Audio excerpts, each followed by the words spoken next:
Okay, yeah, it was just for like that little bit. Resetting my computer, it's fine. Yeah, I'm not posting that part of you onto YouTube and stuff. I'll upload another part. This part, hopefully. Yeah, my computer had like a mini stroke or something. I know that's like weird to say, but like, yeah, my computer had like a little spaz fit. And now I know it wasn't my window being open, so I can turn my window. Open that just a bit so I get cold air, because it gets really hot in my room.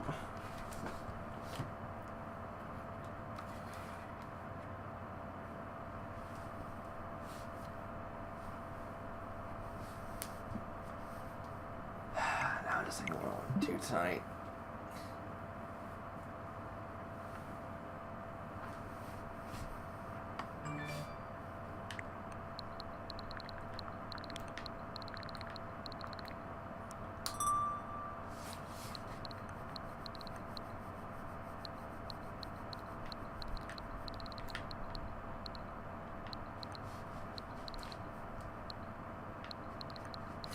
What do I want to do tonight?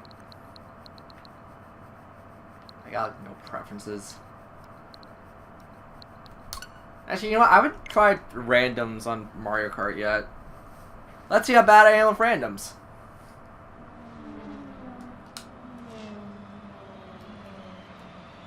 Mario Kart 8! Online play with just me.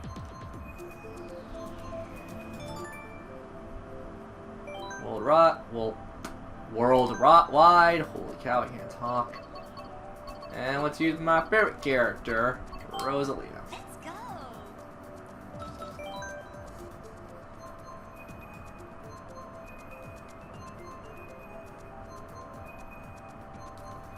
Switches to Mario Kart.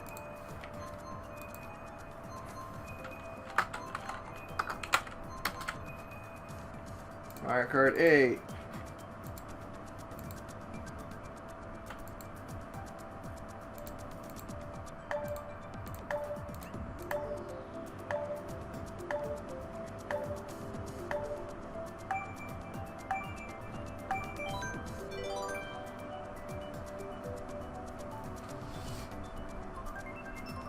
That's fine.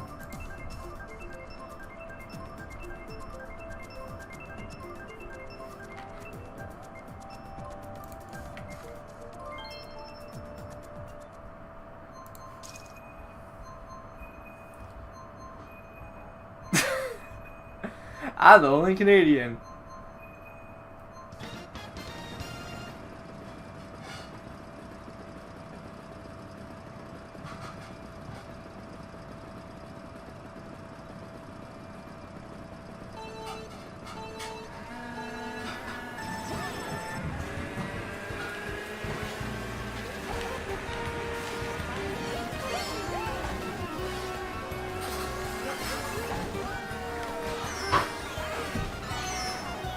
God's sake.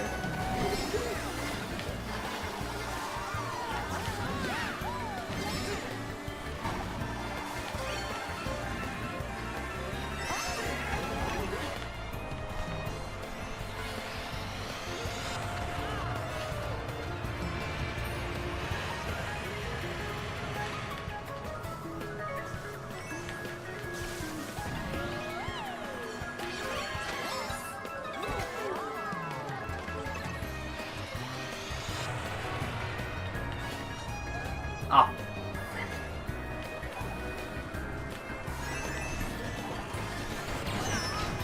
You!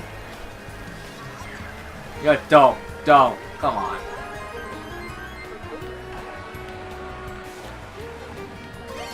Hello. Stand.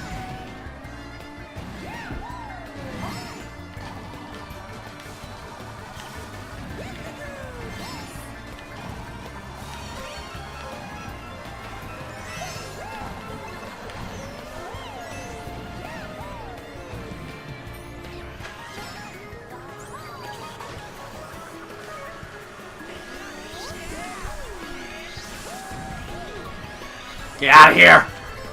I don't want to be last.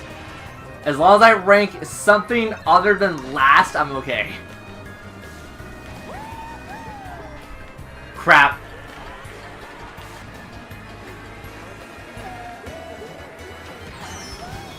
Well, I'm gonna rank last. I see he's going.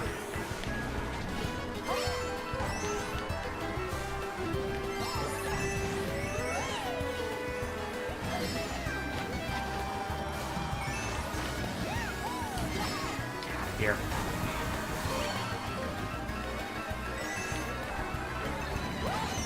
Oh, what the?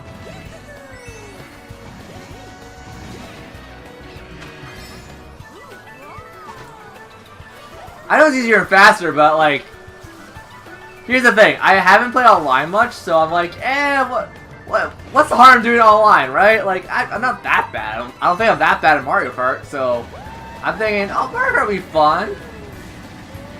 And little did I know that the online is just a butt ton of buttholes. What happened? I got smacked by basically a red shell. It was a red shell followed up by a green shell from the 8 power-up, and then I just kind of took a piranha plant to the back of the skull, ate crap.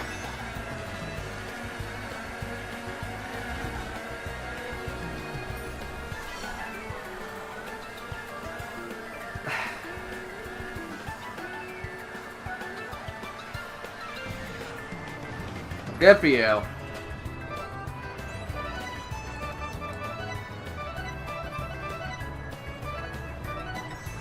Is that Tanuki guy not done his lap yet? What lap was he on?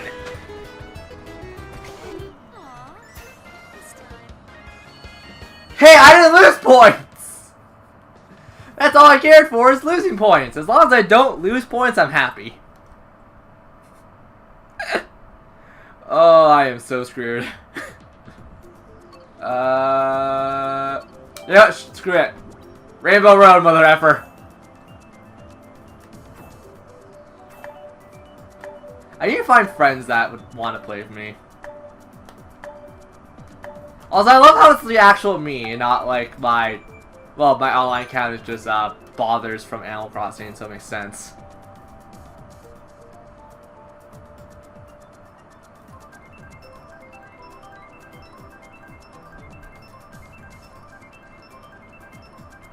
You know, that blue hair kind of reminds me of Family Jewels, and I don't know how I would feel about that.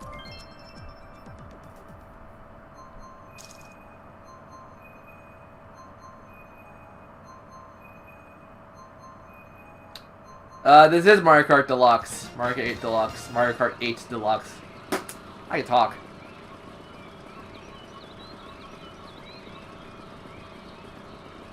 You spelled it pretty damn close to being right.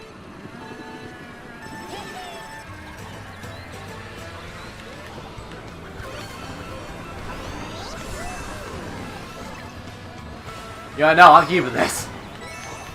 I know how you guys work. F you.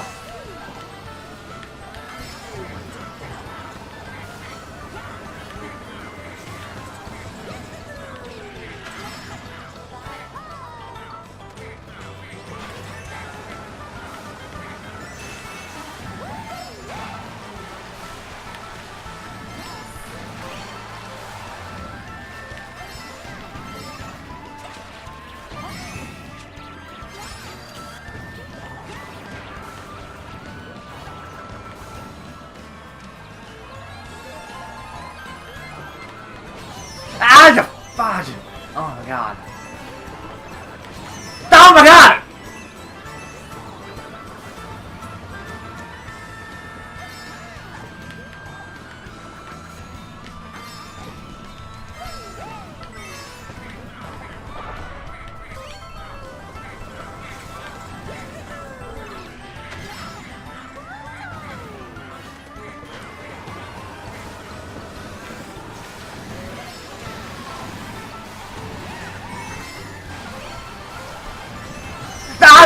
Oh my god, Yoshi!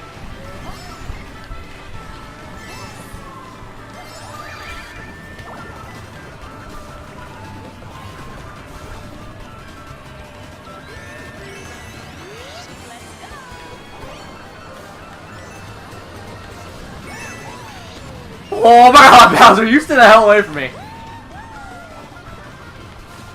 Ah! I drove right into him.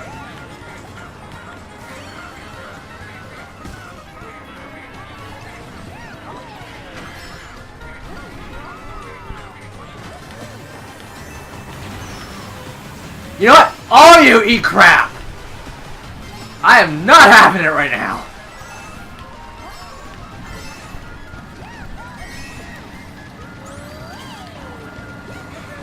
I just...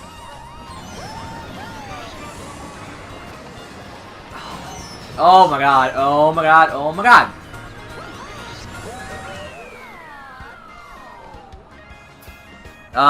Yeah, because Mario Kart 8 Deluxe has everything unlocked by default, minus the cars. I lost points, didn't I? I lost 3 points! Ugh! That's aggravating.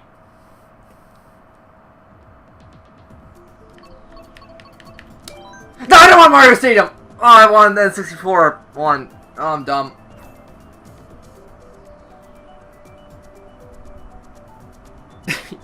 You guys gotta hear me go insane and yell. Oh, pink one, you look kind of cute. You also look like a very weird version of Edo. Actually, yeah, that kind of does, now that I think about it. I don't think Edo's that pale, though.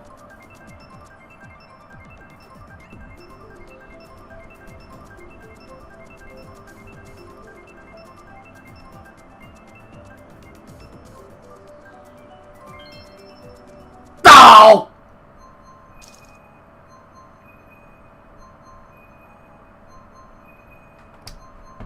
Da da da da ba da da da da da da da da da da da da da da.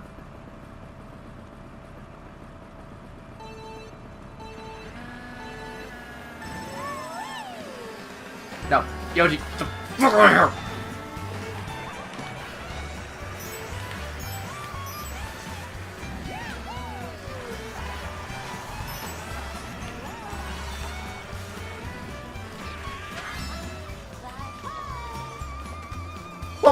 Whoops, step perception is real bad with me today.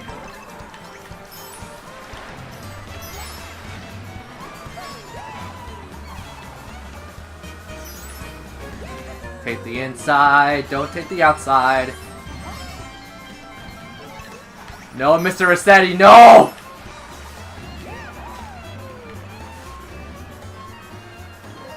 Yeah, I see he's coming, I see he's coming.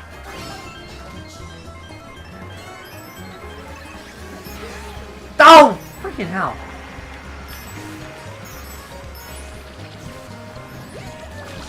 Oh, passion! Yeah, hopefully the next Animal Crossing is going to be actually really good.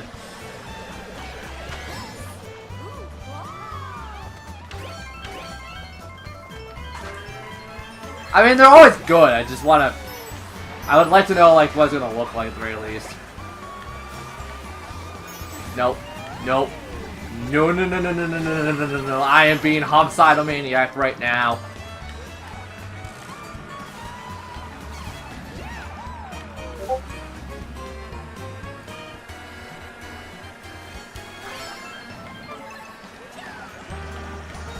I have to do that way too.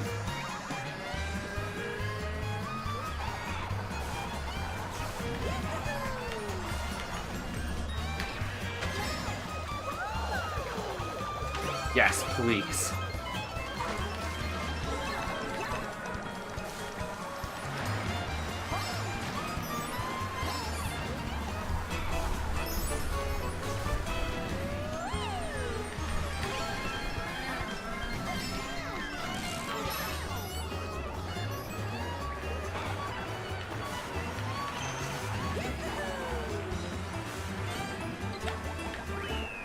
You know what? I don't care. I came in second.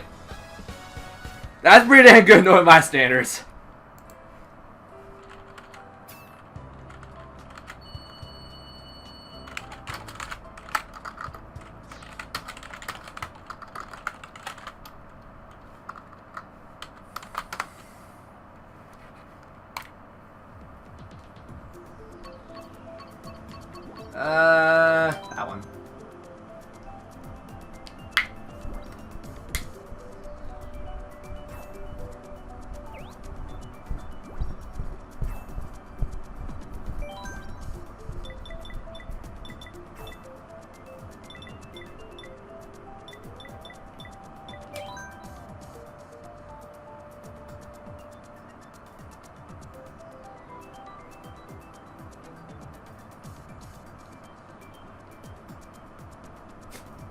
My guy's antisocial. Go talk to, like, one of the other people. Go talk to, like, Blonde Jesus over there or something.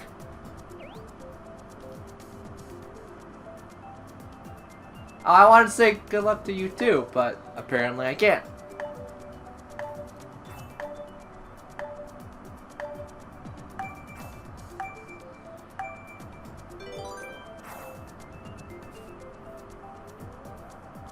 Sorry, I just laughed at that. It's like, oh, just go and say hi to, like, Blonde Jesus over there. It's a 50-50 shot between Toad and the other one, so... And it's the one I don't want! And it's the one I suck at! Who would have freaking predicted, huh?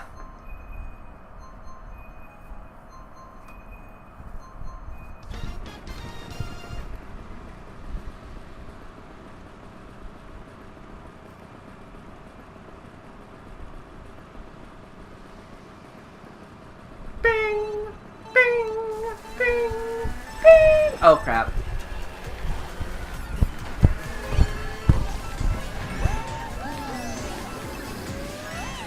Oh, that was a bad time for a mushroom!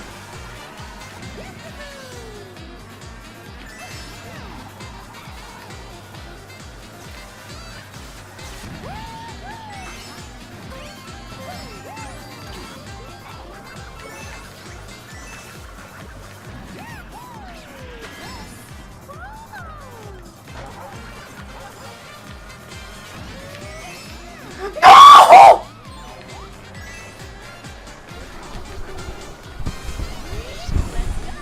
Drive!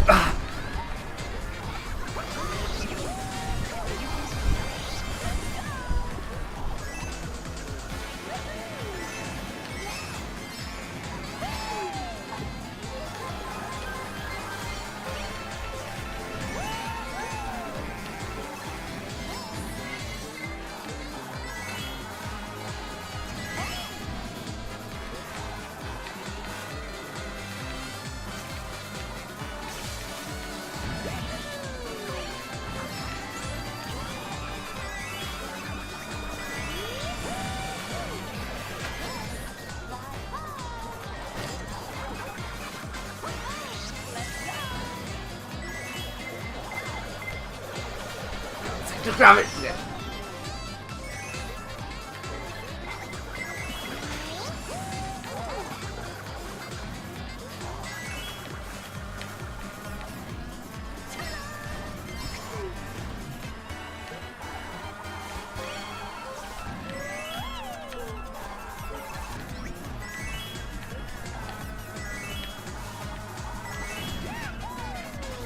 Yeah, hit me. I was getting out of that. Damn you.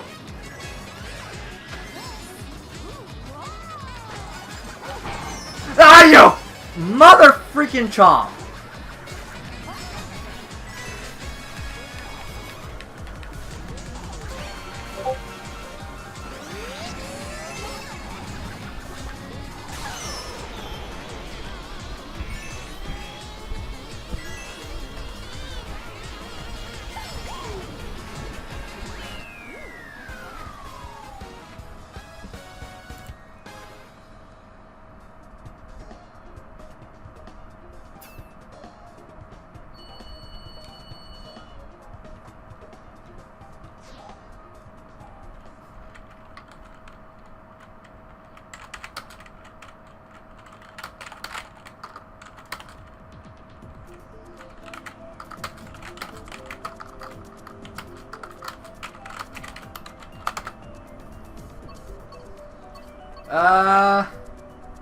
Screw it. If you guys want to see pure insanity, you guys want it. You guys purposely said Baby Park insanity.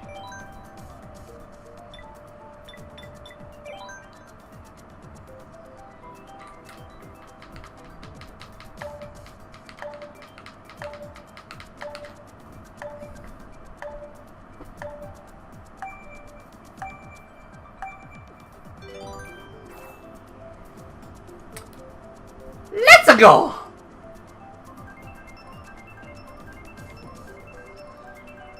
Anything but the F-Zero course, because that's like the one course I don't know very well. Damn it! Of course! Why is it always the courses I barely know?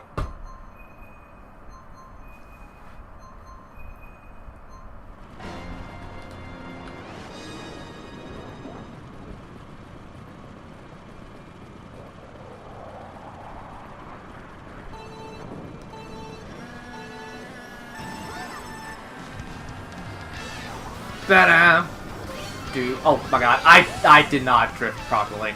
Oh my god.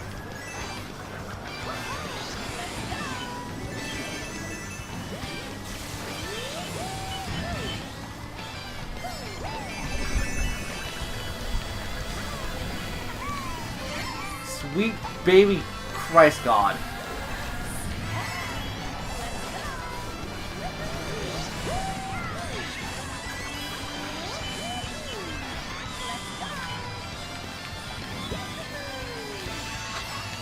No! No!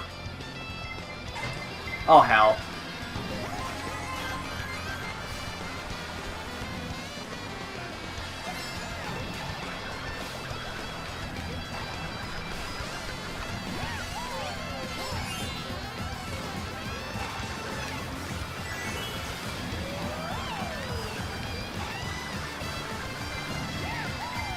No, no, no, no, no, no, no, no, no, no, no, no, no. That is aggravating. You know what? Thanks, dick.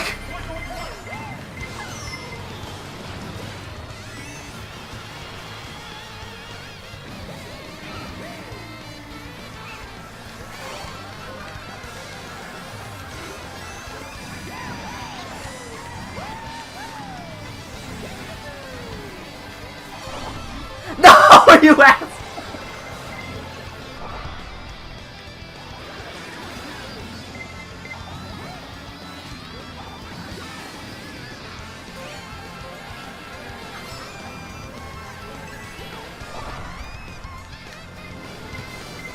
No! Someone else has to come and shot for me! No!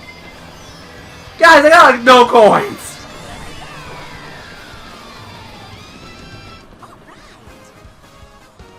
Oh, that entire thing was just like crapping all over me. Oh, God damn it. It's like the AI in hard mode. It's like, oh, Rosalina's in front.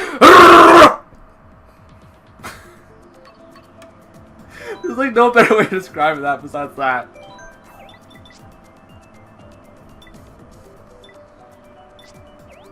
That was fun!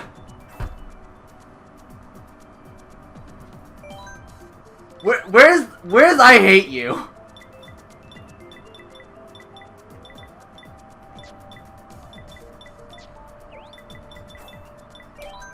There!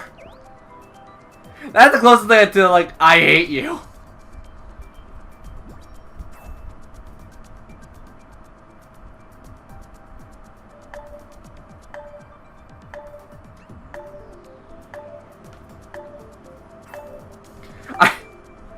I thought when I did that like shouting segment right there, I don't know how I heard this, but I heard the stupid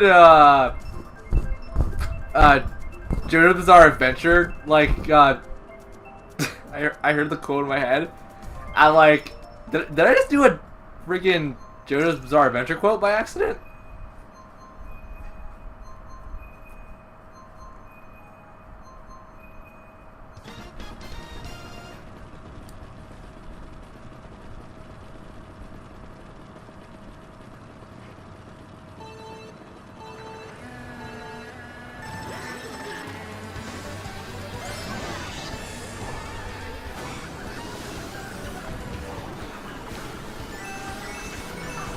Jesus! Who pissed in who? No, just you two. I made dinner, yeah.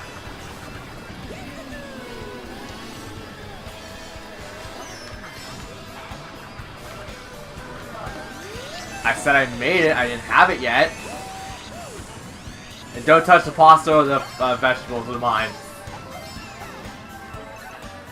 The ones that are cut up in a little bowl next to the oven.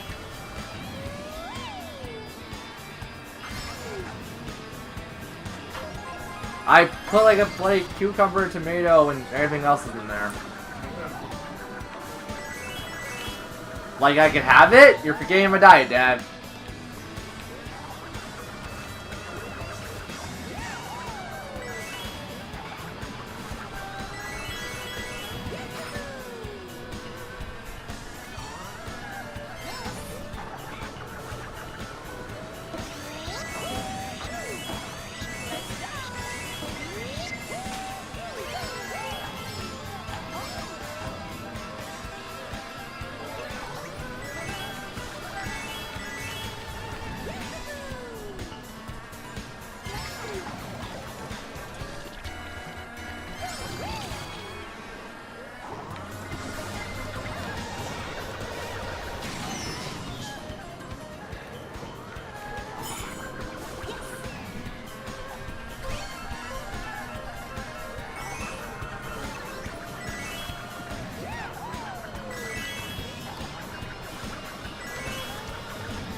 Wow. It's right. Everyone else sucked, or I did pretty alright.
Well.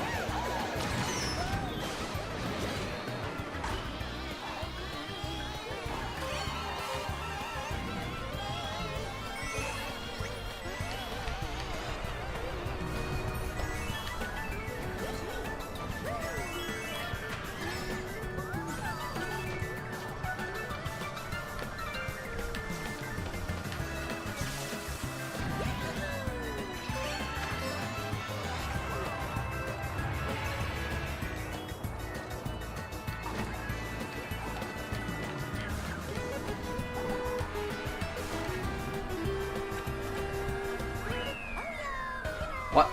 Once again, everyone did really bad, or I am like pretty damn good. My money's on I'm pretty damn good. No, I'm gonna open it. I probably suck.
Ah, damn it.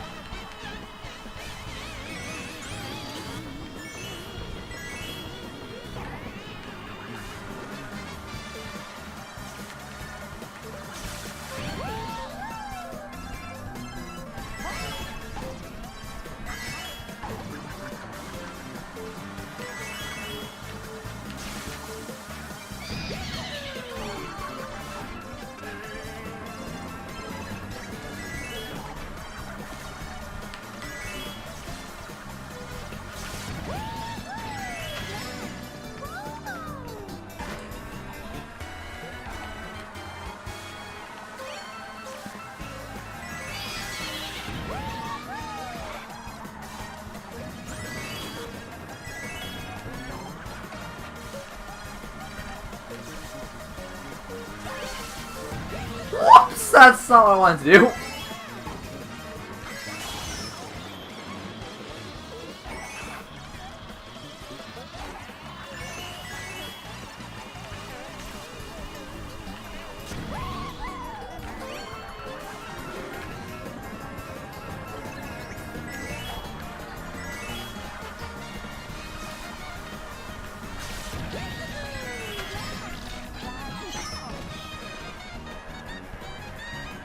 Doesn't matter.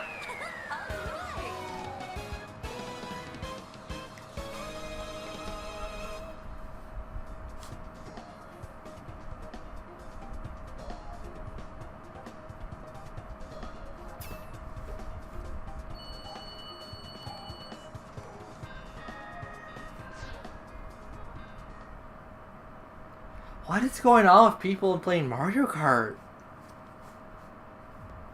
Like, I'm not great by any stretch. Like, that's the weird thing. I'm not great. I actually think I'm pretty bad at Mario Kart.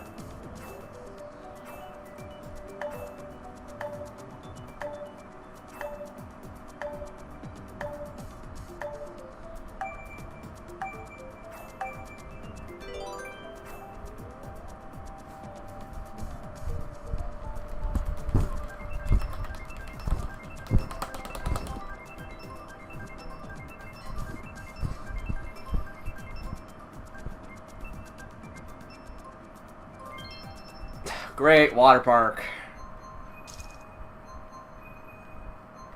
Hey! Another dude from Canada. Too bad, like, a lot of people from the States.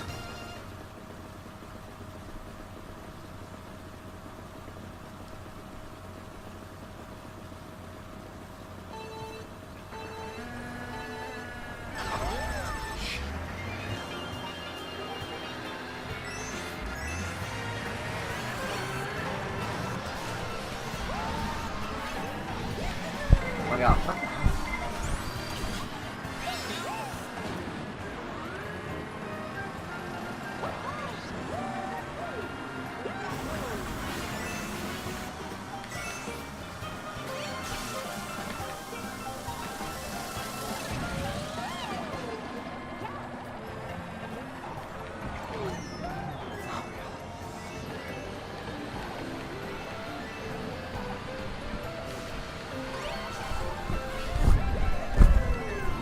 Ah! You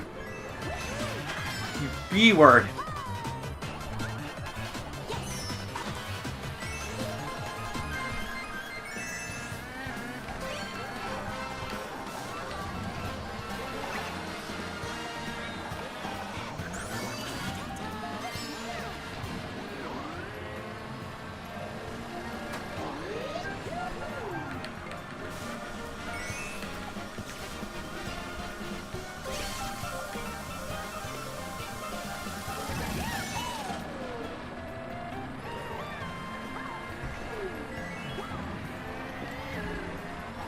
Oh my god, really? Really, me?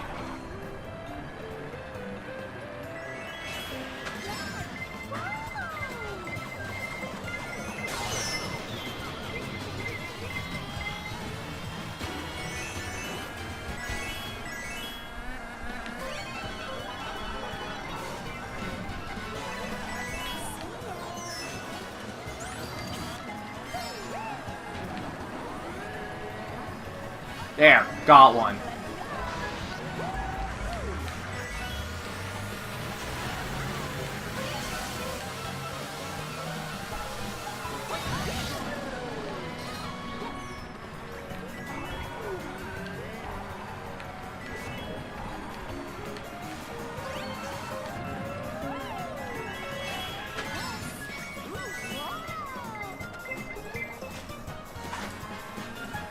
Holy crap, how'd I do that? I am actually kind of shocked I came out first in that one. That is the first time in a long time I had to, like, pull myself out of a pit.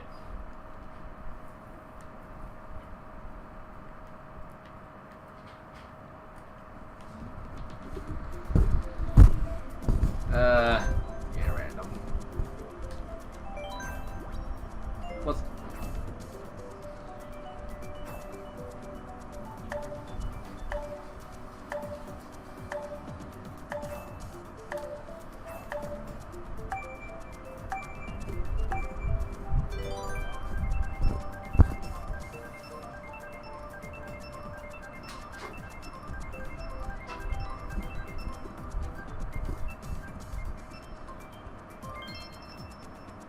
Boost Castle, really?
Oh, you think that's gonna explode on me? Oh, too bad.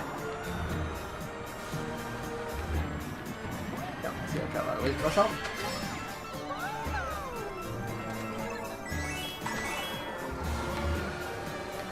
I'm not gonna lie, I kind of feel like a prick.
I did it! I get in first place again.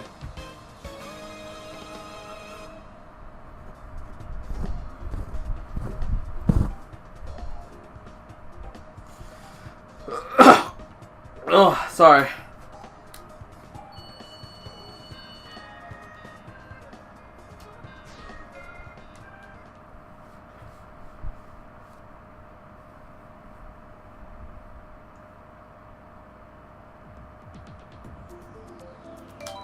Random. Don't like any of the ones.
I don't like it, but I'll do it.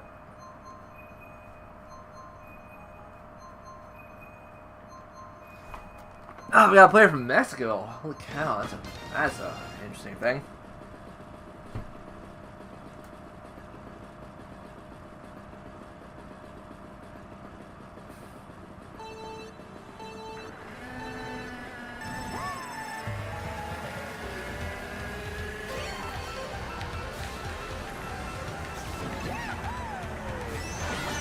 Ah!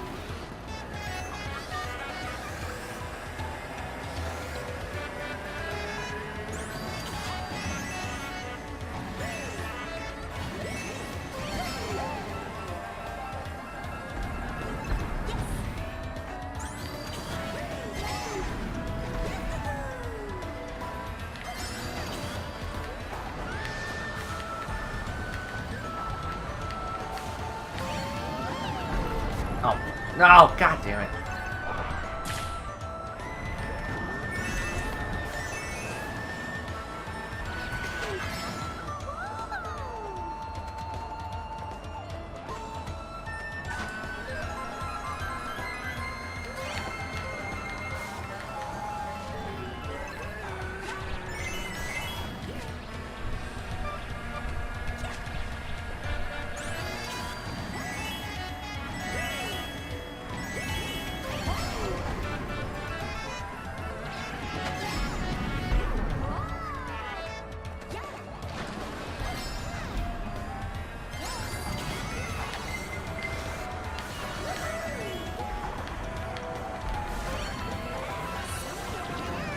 Oh, oh my god, I am playing with fire. I am playing with fire. I am playing with fire.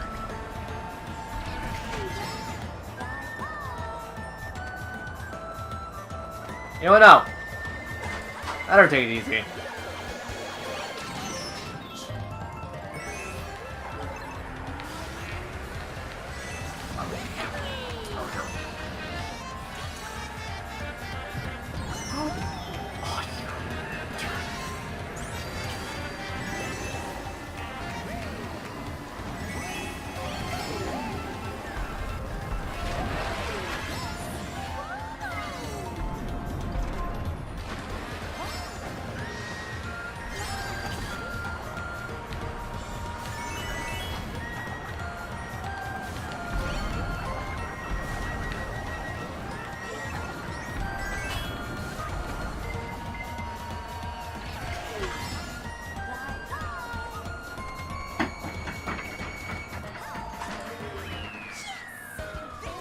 Did it. I have come first on so many of these. No, yeah, that makes sense.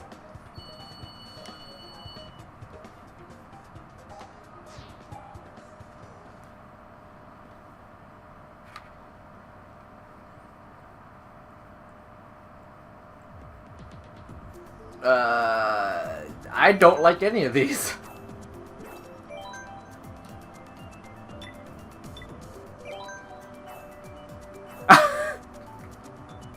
I didn't realize how much of a dick that made me sound. I realized it after I clicked it. I'm like, whoops.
Crap.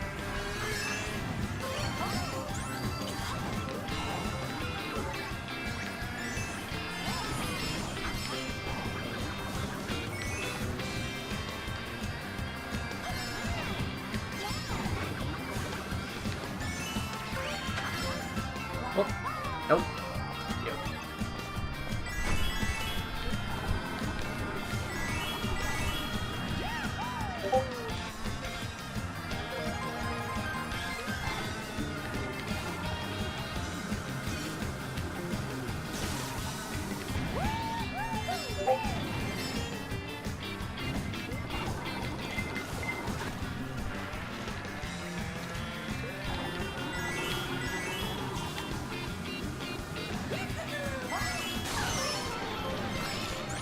Okay. Oh, that was bad move. That was bad move on my part. Yeah, that should happen.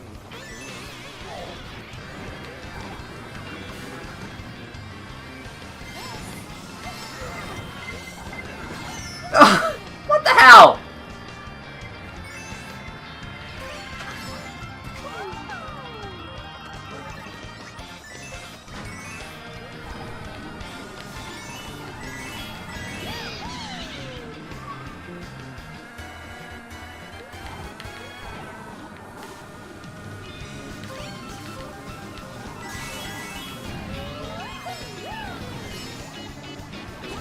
Get out of here!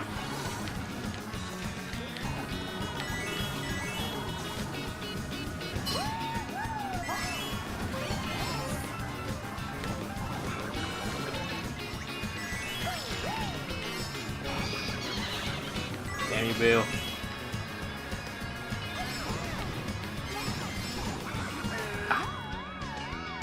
Of course it did.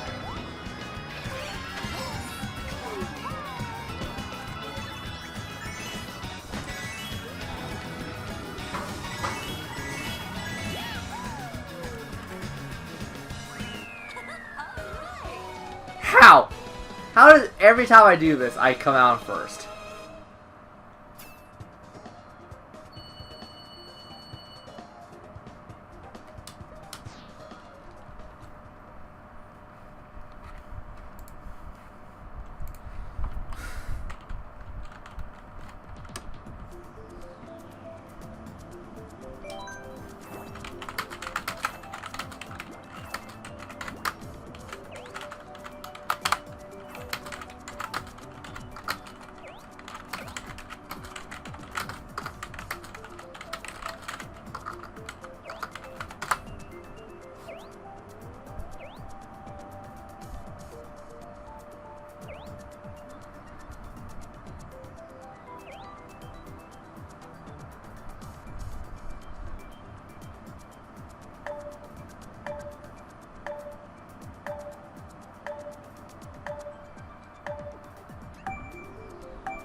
Damn it.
I think that's good for Mario Kart for now.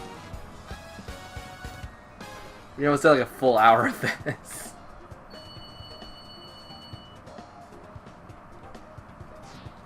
Be a lot better if I had friends, but like, yeah, none of my friends have this game, and none of my friends really probably want to play with me.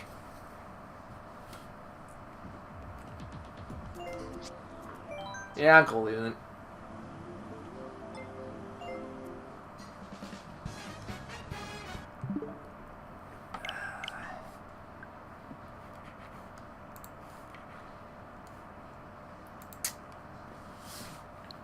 I just wanted to get some rust off in Mario Kart, so I mean, on that regards, I succeeded.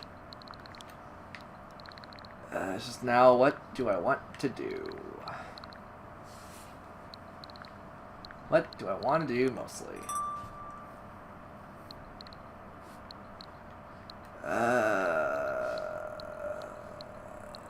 Piss.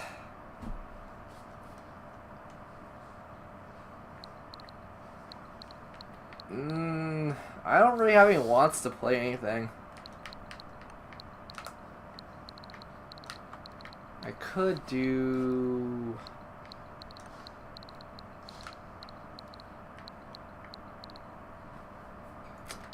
Let's do some Splatoon.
It's Rainmaker. It's not that bad.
Really?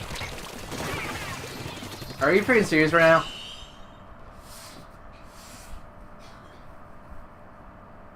Well.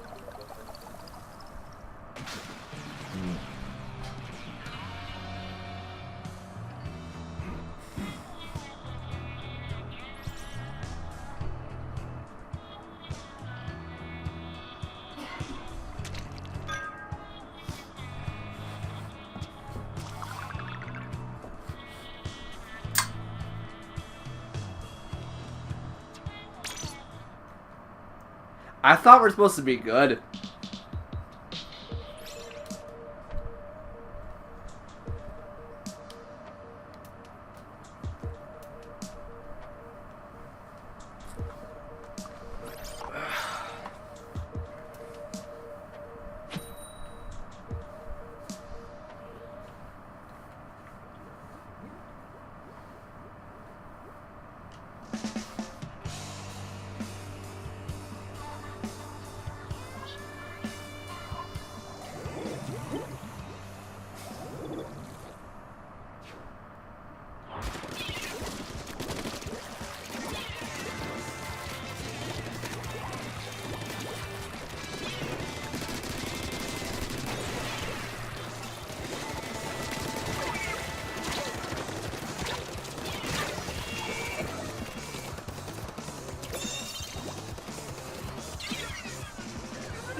Now I'm getting mad. Now I'm getting actually pretty pissed.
You know, people look at you and go like, how pissed are you?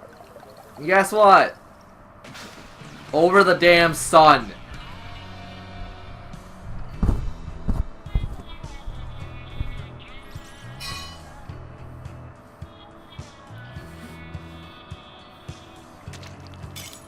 Oh, we all have our bad days. I swapped Mario Kart because I'm like, oh, these people are fun to play with, yeah. But Mario Kart's never been really my thing.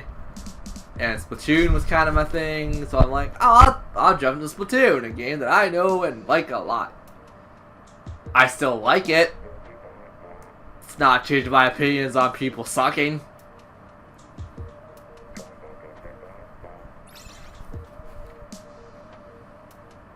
Also, you know what? The wind's going to interfere too much with the audio. Close that window. So, stream ends early. We all know what happened because my computer overheated.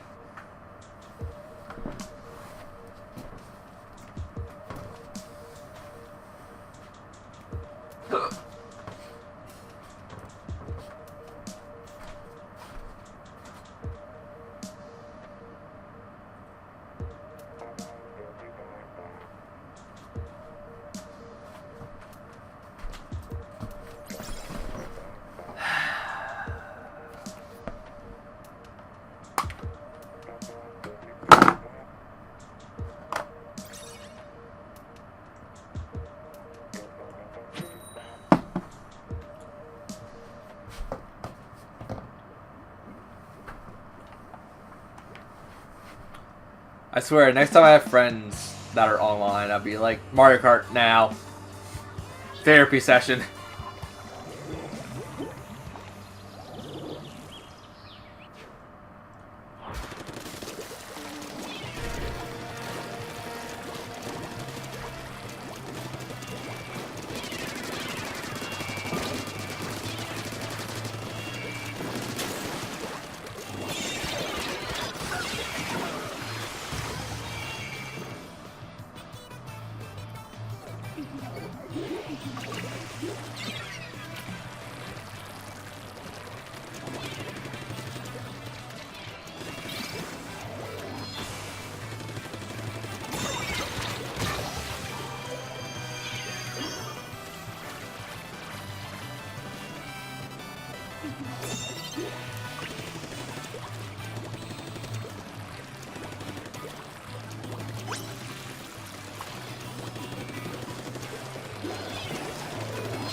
Don't care.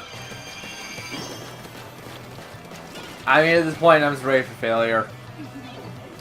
I think I've just come to the realization that unless I'm playing with friends, my team that I'm always going to be paired up with is going to suck. Like, inherently.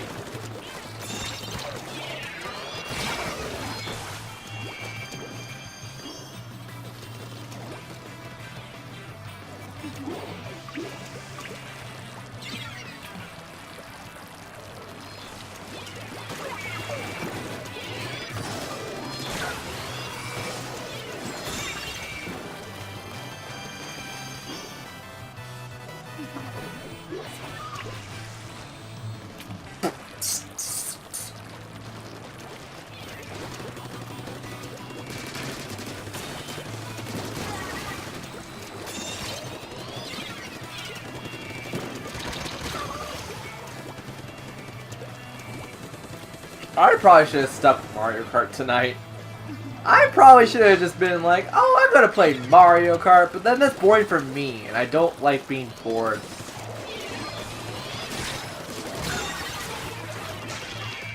Like, that's the weird thing about Mario Kart. I love playing it with friends and family. I do not like playing it by myself.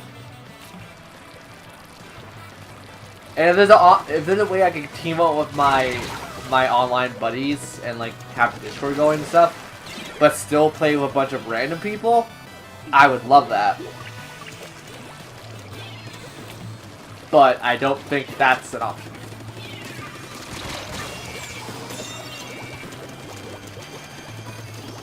Remember how I said I'm just ready for the inherent suckage? Yeah, no, I think that's what's gonna happen.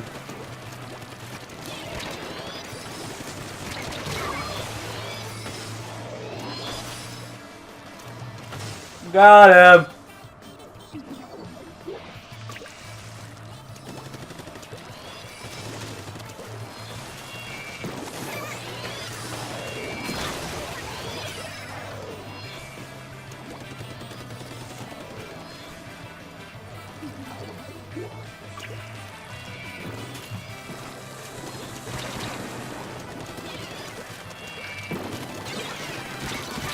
Like today with the Zubat. You guys haven't seen my Twitter. There's a Zubat post there. Today with the Zubat. Yesterday was pretty alright for streaming purposes. But freaking everyone is gonna be like, why do you suck so much? You gotta play better, not suck. And it's like, what do you think I've been trying to do for the last, like, 7 months? I honestly cannot tell you how long I've been playing Splatoon, so I'm just like, 7 months.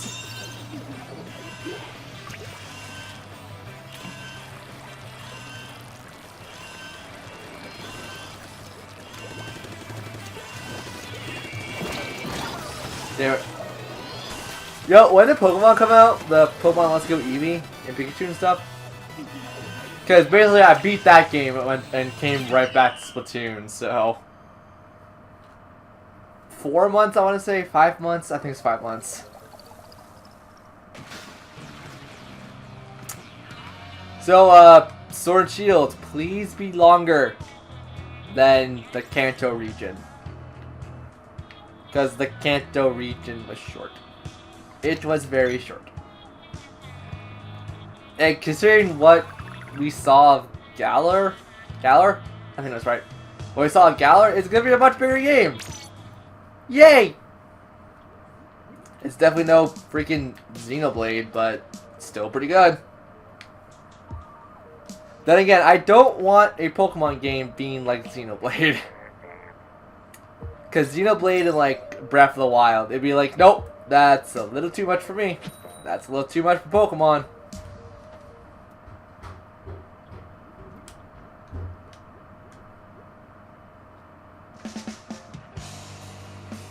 Did someone just like choke and die?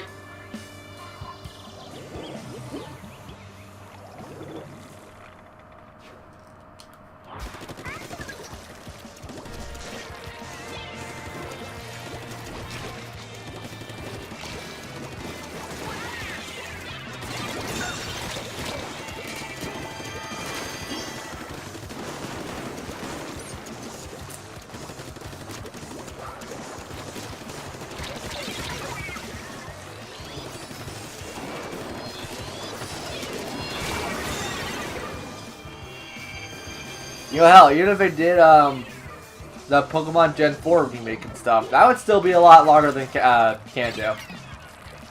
Actually, yeah, I think Sinnoh was a much larger game and stuff than... Then again, Johto was also... Johto was kind of longer. I think the only reason Johto's longer is because of, piss, what do you call it? The Kanto being in Johto.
Why does it hurt to pee? That's like the first thing that came into my mind at this point. I'm just so flabbergasted. Extremely pissed off. And just, yeah, flabbergasted is probably the best way of describing this right now. Cool! You know what? No, I don't want to try. I don't even want to play try at this point.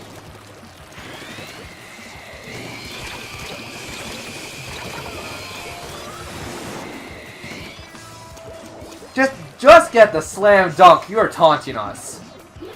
Just do it. Thank you. Oh, your team sucks? Oh, that sucks. Trust me, you don't even know. You don't even know how much it just utterly sucks.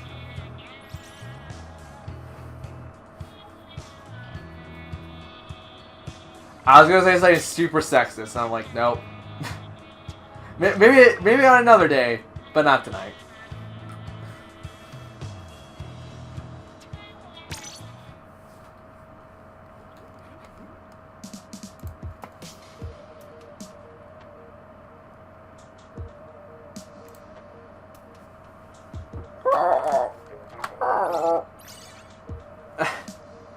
It sounds like the freaking. I sound like one of those monsters in Super Metroid.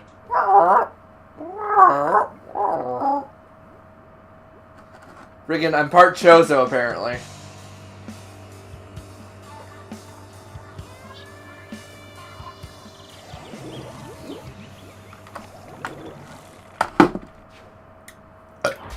Excuse me.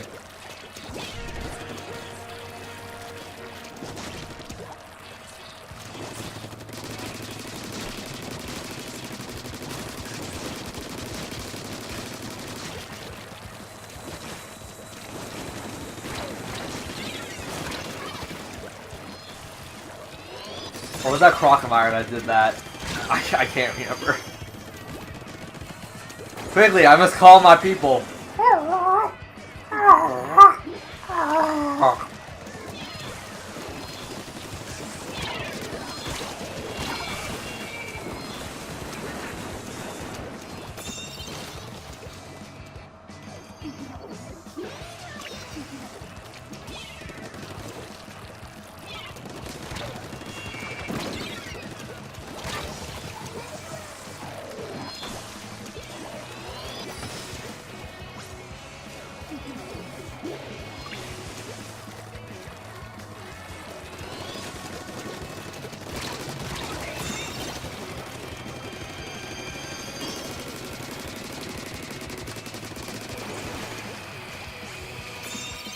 My people need me.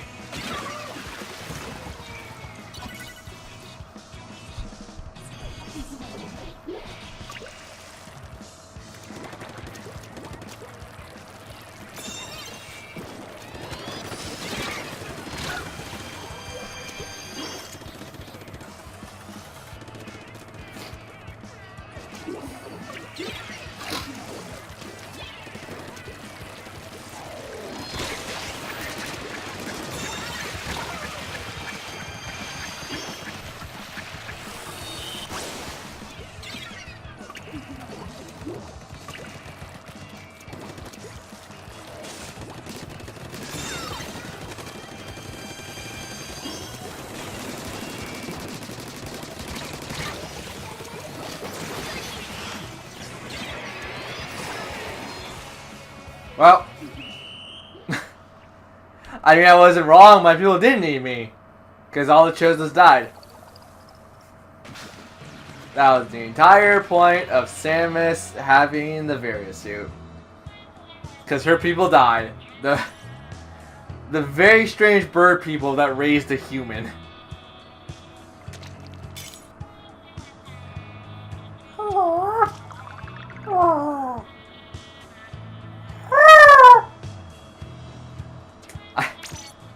I feel like I'm a little too decent making bird sounds sometimes. Well, I mean bird sounds, I mean like fake bird sounds that no bird would actually even be remotely fooled by.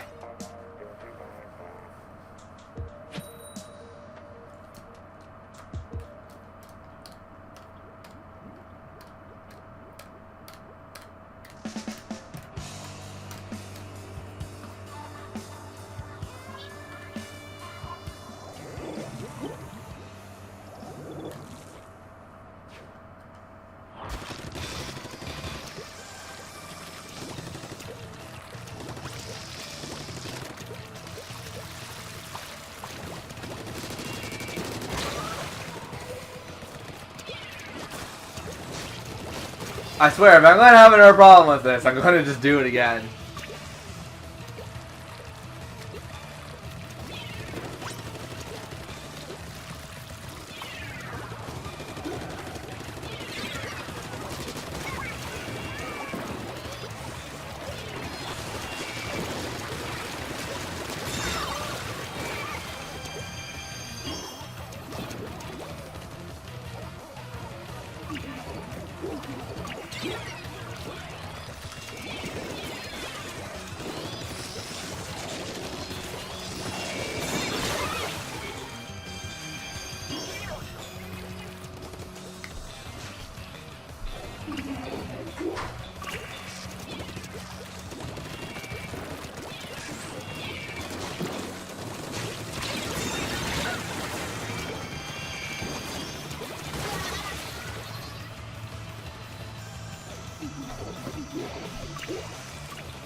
My people need me.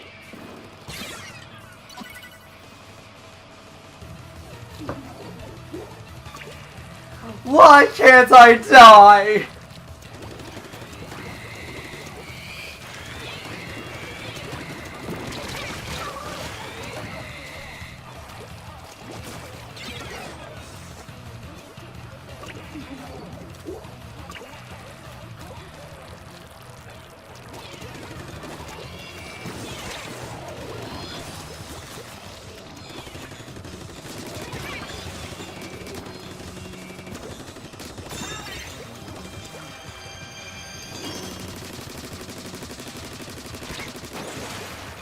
My people don't need me. Oh my god.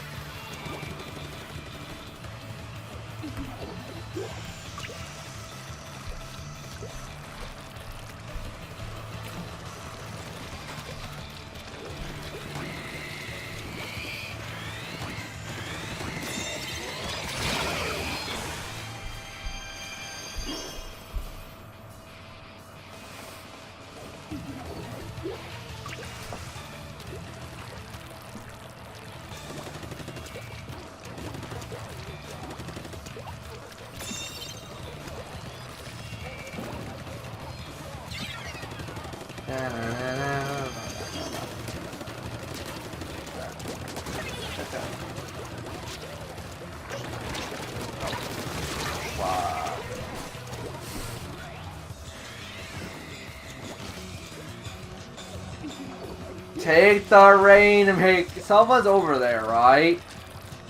Nope.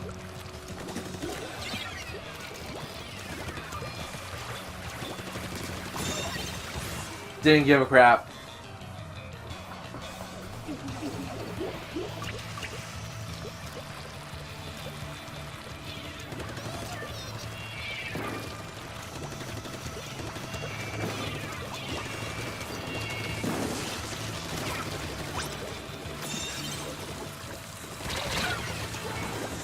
I should have just jumped off.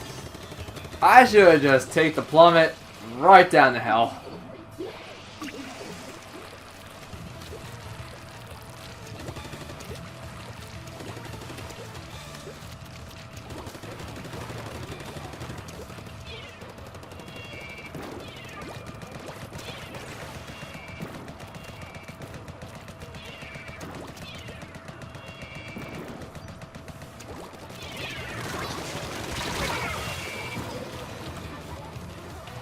Hey Eve. Welcome to I Die a Lot. Welcome to Splatoon of Chozo. We are Chozo. Every time that the Rainmaker comes to our side, I will scream my planet needs me and jump off the ledge. Cause Chozo.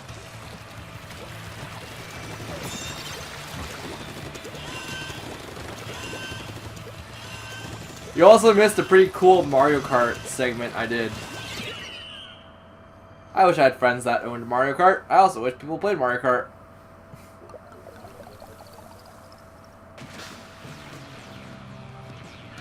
Basically what happened was I came in first place all the time in the online. So I'm like, you know what? Opposed to obliterating people, I'm gonna go play some Splatoon or something, because... Yep, that's a game I have a hard time winning with. And it's like, okay, let's play Splatoon. And it's been a hot load of losing streaks. You know, that very translucent liquid that we all hate.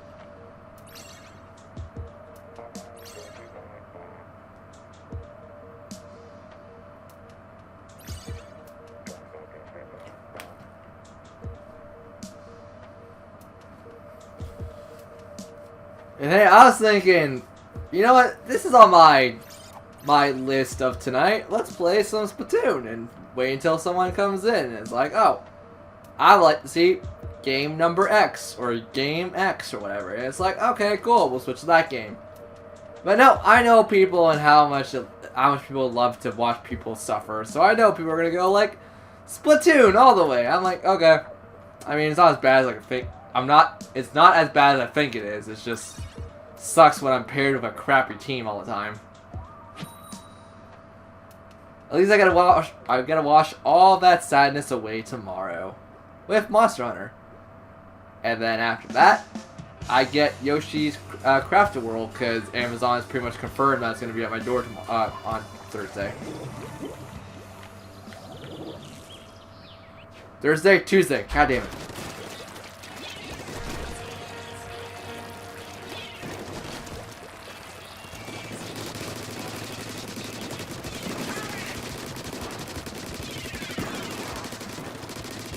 Monster lives. Oh crap.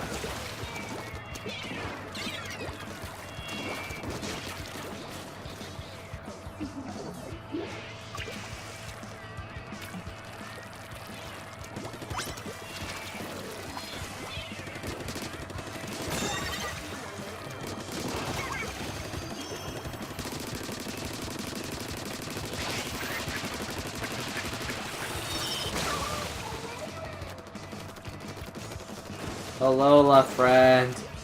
You murdered me. I'm not your friend no more.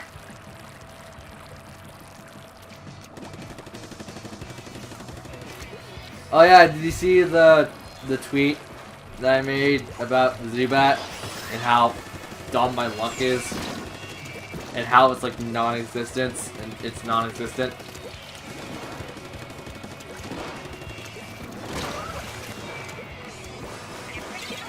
It only took like 9 hours, but I got the damn thing.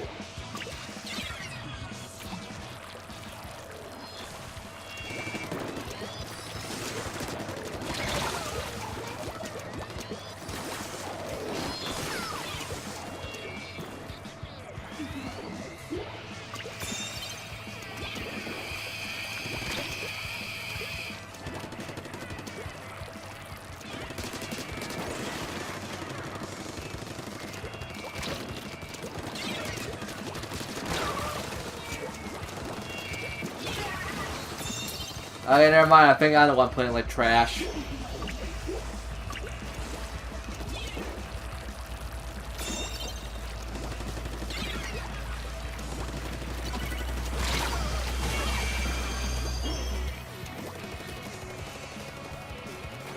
My mic is on, right?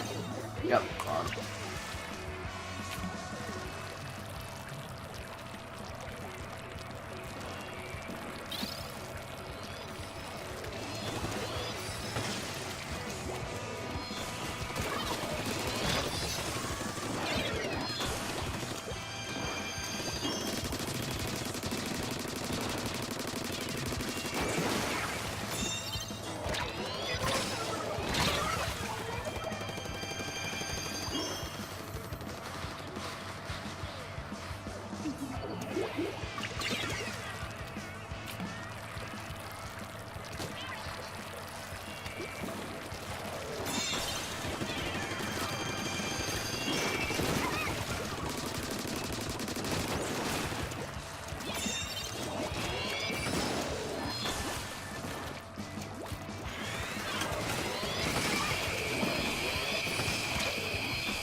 How's your day been going, Eve? I texted you about that, and I never got a response.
Quickly, my planet needs. Oh crap! My people need me quickly. My people need me. Oh, I want to jump off the cliff.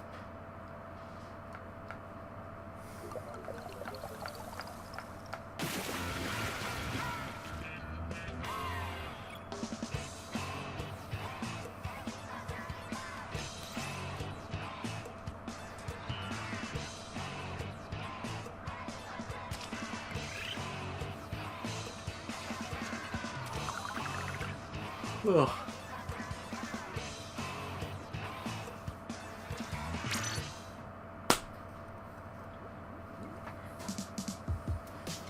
Yeah, I think from Tuesday onwards, like probably give or take a week or something, because I don't know how long it's going to take to beat the game. Yoshi's Crafted World should probably take like maybe a stream or two. I'm not expecting it to be like an 18-hour long game or whatever. I'm expecting it to be like 5 or 6.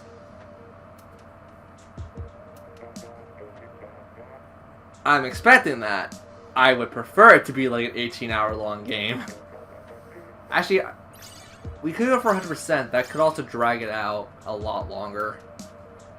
And then I realized then I have nothing to play or nothing to stream for the next couple months. The next large game I want to stream will be like, yeah, Fire Emblem 3 Houses. That'll be like the next big game I want to stream. I could do Mario Maker because that comes out around my birthday. That'll be a nice birthday stream at the very least. Like, chill out, play some Mario Maker or something, or.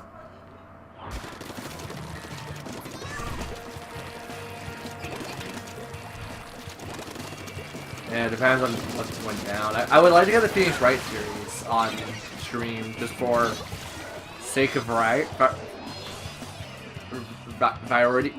I cannot. Brain is not here. I would like to get that on just because, like, the Phoenix Wright collection's coming out next month is going to have 1, 2, and 3. So the entirety of the first part of the series.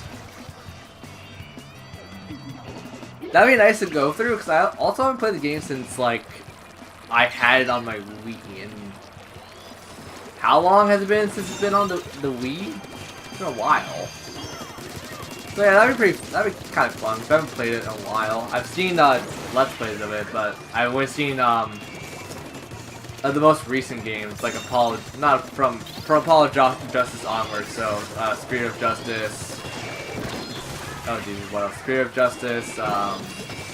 Dual Destinies. Yeah, I only remember games like of those ones because yeah. The one thing I remember about the original Phoenix Wright is always hate Dahlia Harthorn? I can never remember. It's a bloody Harthorn, and I know what the reference is. I just don't know how to pronounce it properly. Yeah, I think it's Dahlia Harthorn or whatever. It's weird. Dahlia Harthorn, Lil Powers, Andrew something, I can't remember her name.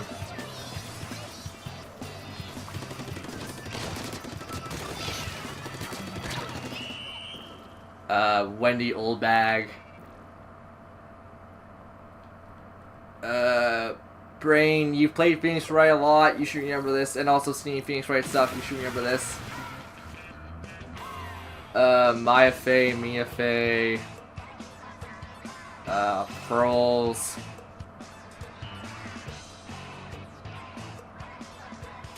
Brain is not working.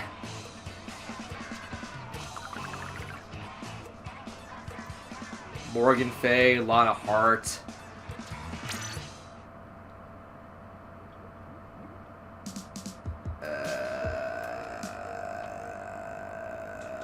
Mr. White, White Black, or White Blue, I can't remember his name full.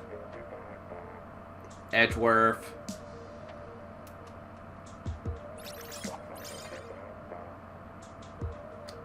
Von Karma. Francesca Von Karma. I always have the hard time pronouncing that name. Freaking Franny. There. Screw it.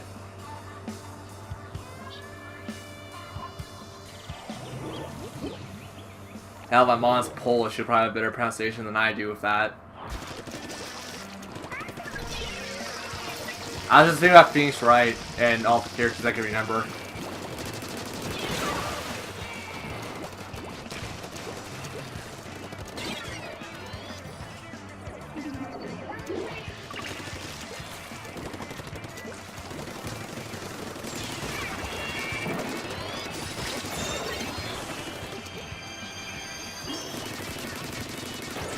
Quickly, my planet needs me!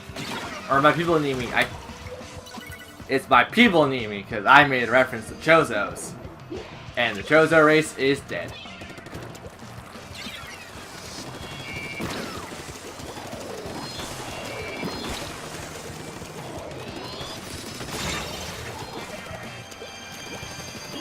God, I'm trying to think, like, outside of AAA titles, what do I want to buy for this year?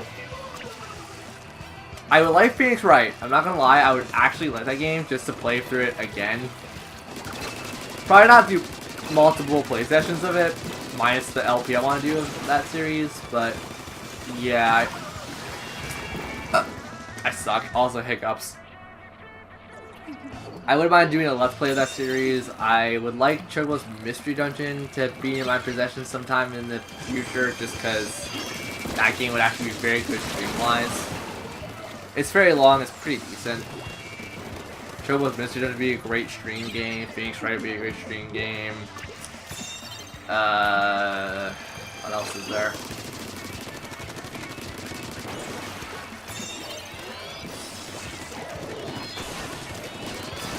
Like, I'm pretty sure it's confirmed that I'm going to do Fire Emblem as a blind stream playthrough, and then possibly a Let's Play. I don't know how this will work.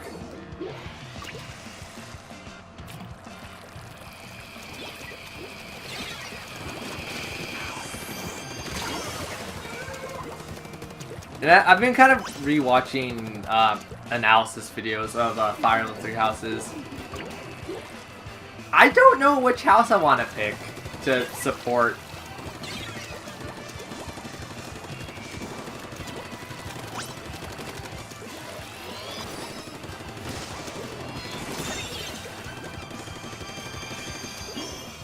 I might go at, like, I might boot up the game, read a bit into it, and then decide, or I'll probably just do what's likely is going to happen. I'll just go to Discord or to Twitter, go like, okay, what do you guys think is like the most popular house, and which one do you think I should just kind of say screw it for the first playthrough of? Because I'll probably do multiple playthroughs of Fire Emblem, but I just want to know, like, what would be your opinions for, like, the first house we stick with. As I said, I'm torn between the Golden Deer house and the Black Eagle house. The Blue Lion house sucks. It's just a pretty boy emperor, wow.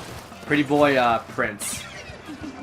Then again, I have double standards at this point, because the reason I wanted to pick the Black Eagles is because pretty girl empress or princess or how does it work with a dynasty or whatever? I know it's not a princess. That's more like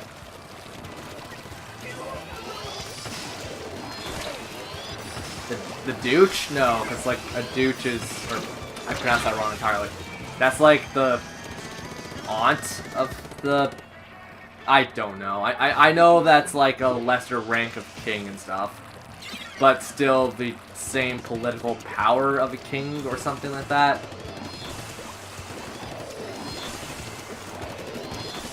My head hurts.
Out.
I just think what I could do on stream for you guys nowadays. Like, once again, I have very limited games right now.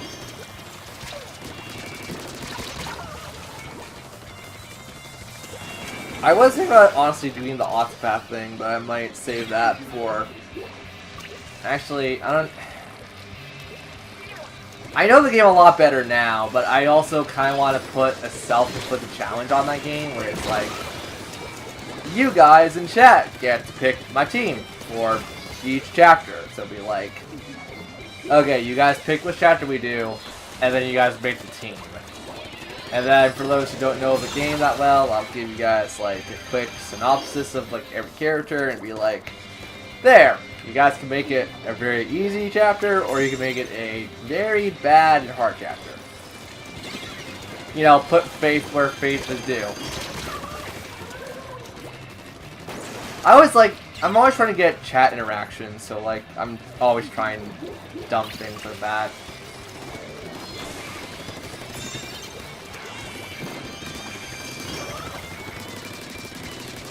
I don't know.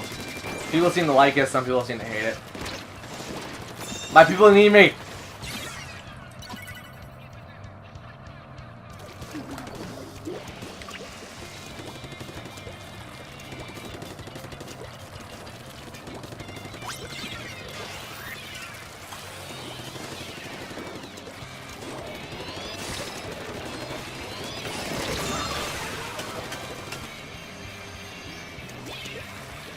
I don't know, what do you think, Eve? You're usually the talkative one here.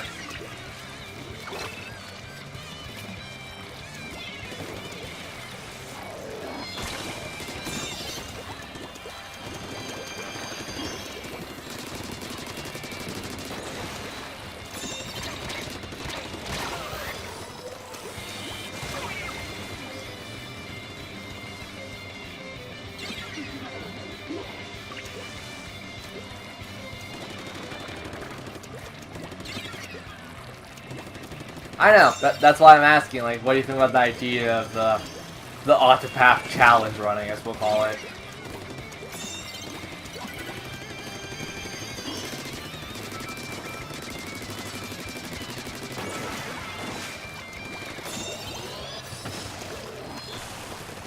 Or would you guys want to help me like try to get the true ending on Octopath, because I haven't done that yet.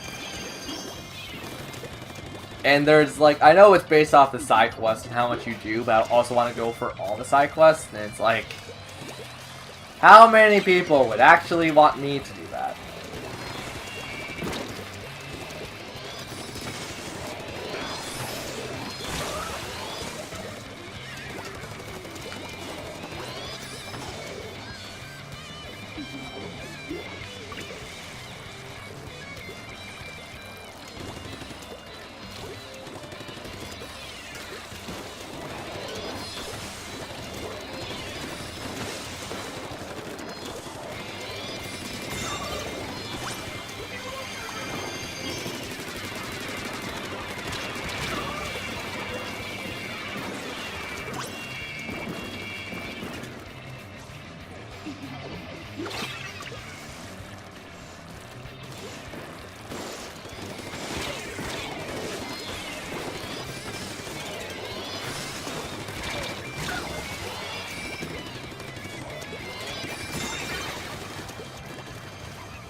I mean, also right now, I'm just kind of throwing the idea ball around. It's like, here, someone else catch it.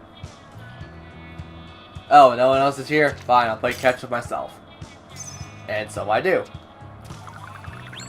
And that's how ideas are made. And that's also how someone becomes psychotic.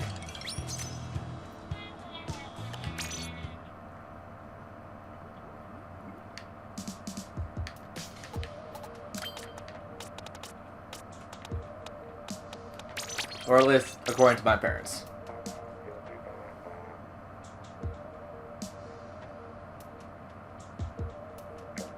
Okay. Well, do you want to like do that like tonight, or do you want to save that until like later down the line when we have nothing to do?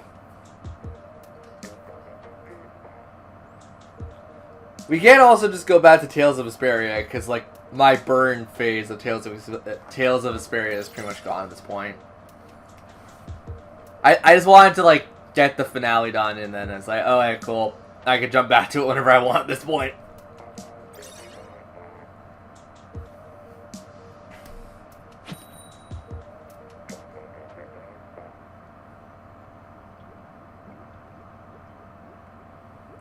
I don't know, like, we could sit on it, we could jump on it now, doesn't matter, just want to know what chat wants, because you guys are... Let's be fair, I do what I want most of the time in streams anyways. I don't really mind having someone else take, or having, like, majority rules take over stream for a bit, just because I need to put my brain to rest. My brain's got to go night-night for a bit. It has been very hard working for a while now.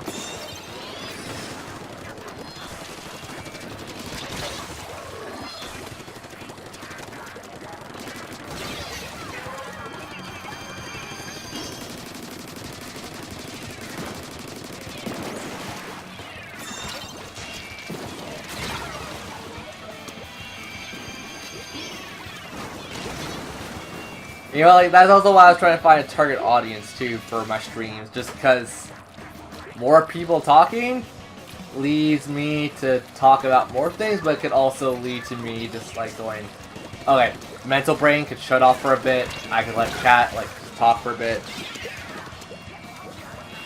But yeah, finding a target audience nowadays is impossible.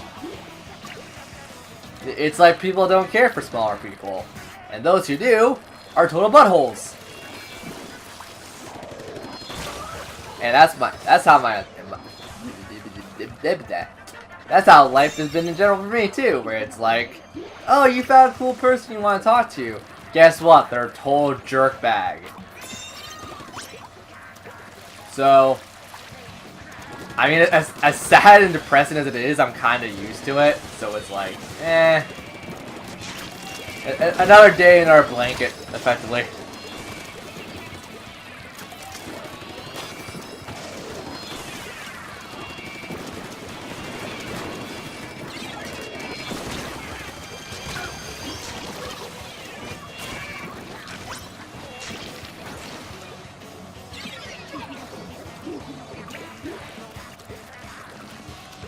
I mean, I got Monster Hunter, I got Mario Kart, which once again we did online, like a good hour of Mario Kart online, an hour of that.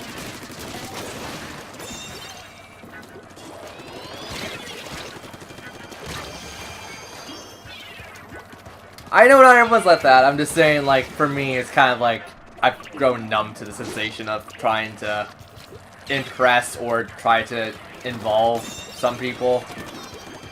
Like, I'm still gonna try it from time to time, but it's just like, yeah, I've kind of...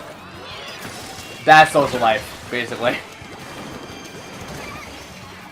Bad social life and bad social experiences. Got Mario Kart, got Splatoon, I got Monster Hunter. And then the rest of my library right now is RPGs, because that's all I really care for. I mean, no, there's other games I care for, but it's just like, on the Switch right now, yeah, the only things out that I want to play are RPGs for the most part.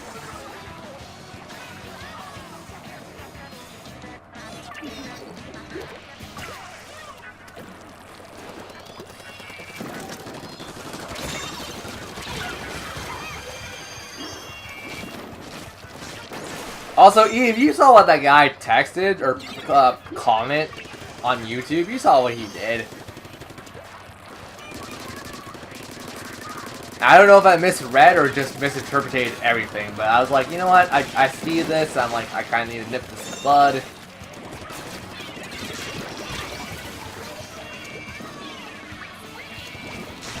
And Also, another thing I only really like playing is like NES games, but like Mario 3 and stuff. Like I don't really like playing a lot of the other like NES games.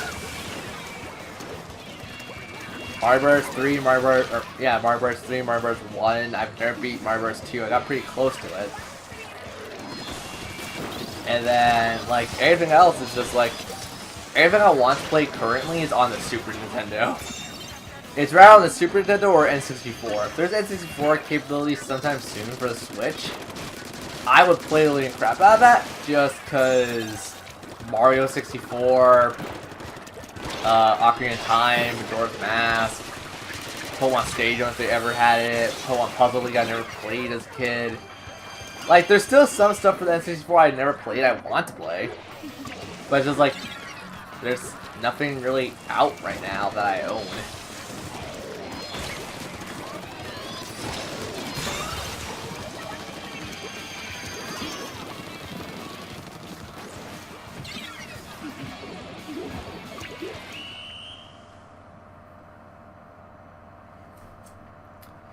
I mean, Turok is out, I think, isn't it, for the Switch? I've never played Turok, but I've been kind of interested in it. I know what it is. It's basically you going around hunting dinosaurs, so I definitely know what it is. I just don't... I never got to play Turok as a kid because rather no one owned it, or my parents didn't want to buy me it. I think that might have been the case. I think Turok was rated M at the time. I don't know what Turok was actually rated. I want to say teen. I want to say teen at best. Mario Odyssey is also still pretty popular. Tetris 99 I think is still popular on Twitch and whatnot. Hey Hope, thank you for hosting me. Cause like, here's the thing, I kind of want to go over the numbers, and like as bad as that is, I want to just go with the numbers just to get a popular audience situation, and then as soon as I get my audience, it's like, alright, cool, I'm going back to what I want to do. You know, I just use this game to get you guys, effectively, so boom, I'm done.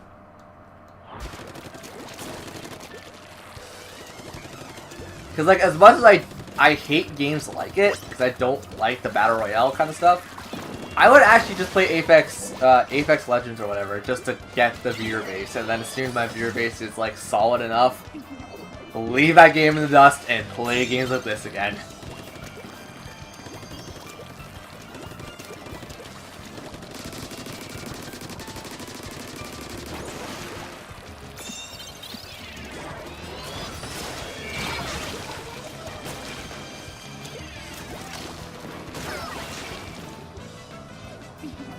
Yeah, you're alive! You live! It only took you like 3 hours. Damn it.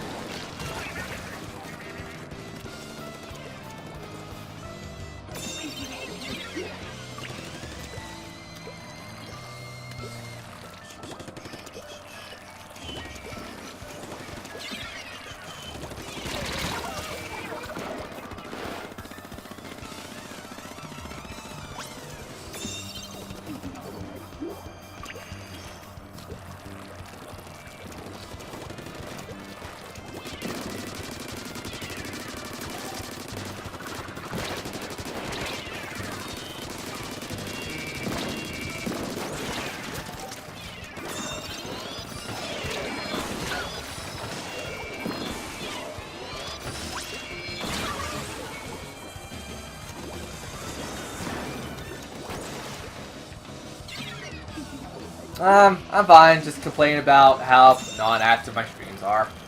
You know, the usual.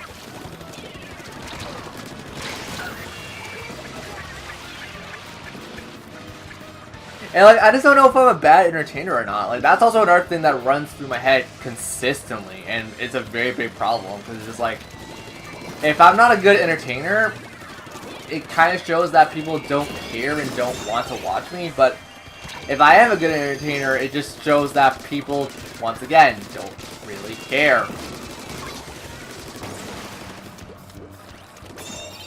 No, active viewer base. I don't really care about the follower number anymore, just because like I've hit the Twitch recommended goal. And plus, I never really care about the followers. I wanted, in all honesty, a more active viewer base. followers are nice. I won't lie. They are incredibly nice. But if they're not here on like any of my streams and then like just follow me out of pity kind of situation, it's just like that is practically worthless.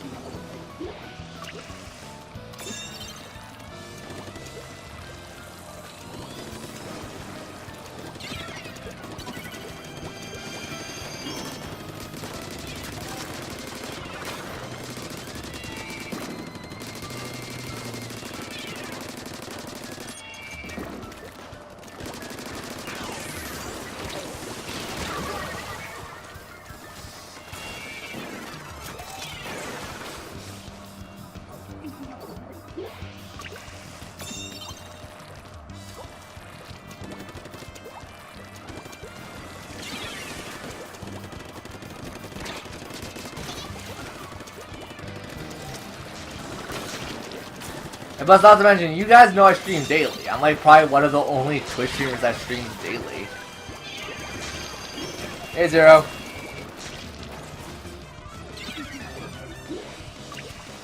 Like, I'm actually trying to think. Like, I know a lot of the big streamers, yeah, they don't stream daily because, like, it's not in a contract and they don't have to.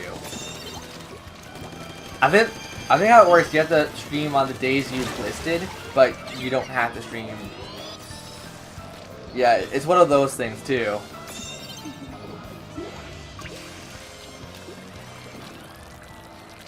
And plus, if I got into a contract with Twitch and whatnot, or if I was given a contract with them, I would probably still stream daily. I would mark myself as, like, I'm streaming between this day and this day, but I'll probably just stream daily, because I get super bored very easily.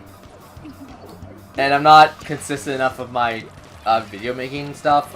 It's not like I have to take a break, it's just more or less everything edit-wise is I just need to jump cut certain things. And in return, that kind of leaves me bored and tired if I'm not consistently streaming, consistently working on my commentary and all that.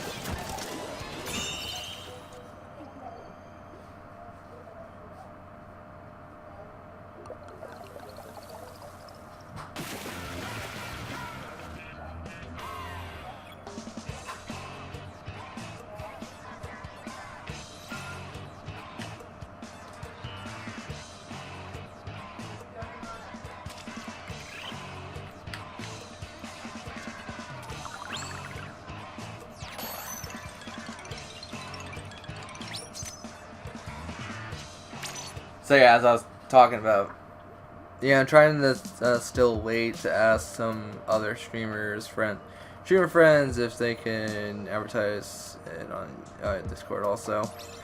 I do have a suggestion for you. I mean, sure, shoot me with the suggestion. I think I know what's gonna be, but it's just like,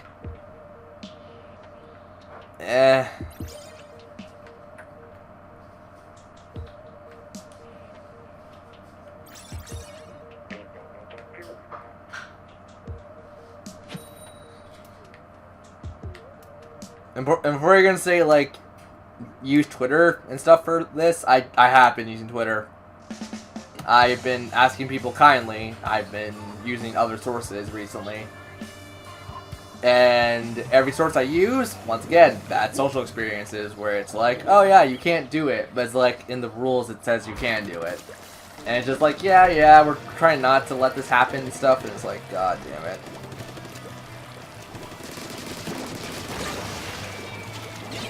Like social media and like try to go into a group and stuff that's a line of my interests. I think I get what you're trying to say. It's just more or less I've tried that and I have got crapped on for it. It doesn't stop me by any stretch, but I've also been kicked out of a couple Discord servers because of that. I've been kicked out of Discord servers, I've been kicked out of fan sites I like using sometimes.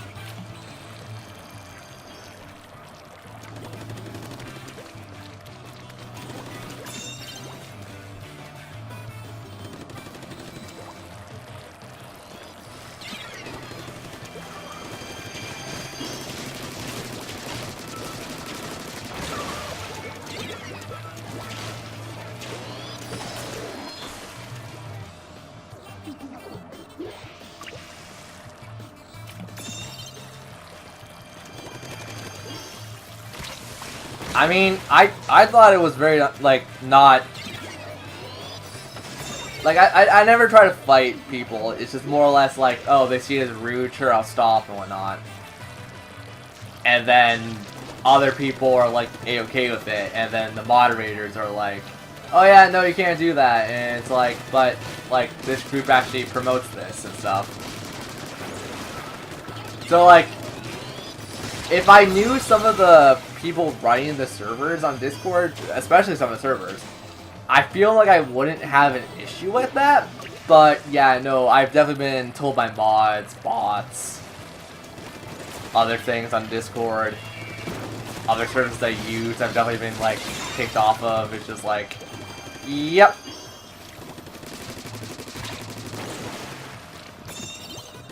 I was blocked on a Facebook thing I used for streaming a bit too. I got blocked off Facebook, or not off Facebook, but off a group on Facebook.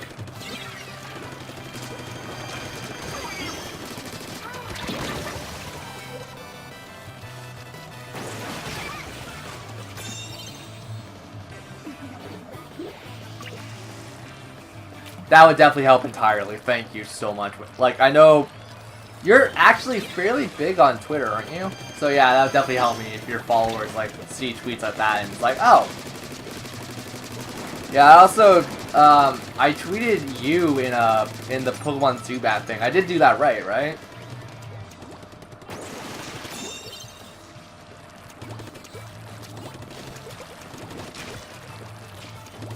Yeah, but here's the thing. How does hosting work on Twitch? Because like I thought it was only really. I thought hosting was the equivalent of, like, rating someone on Twitch. If hosting works differently than it does than rating, I do not know. I tried looking stuff up, and not a lot of things come up.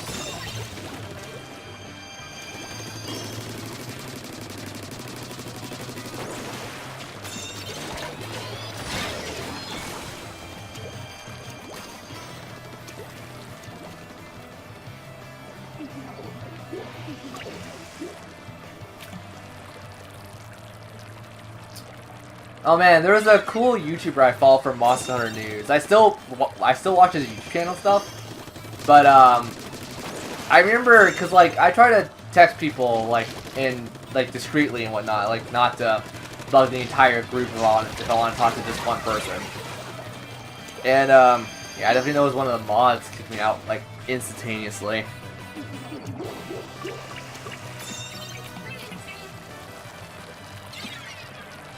Well, the thing is, oh god, I can't read right now.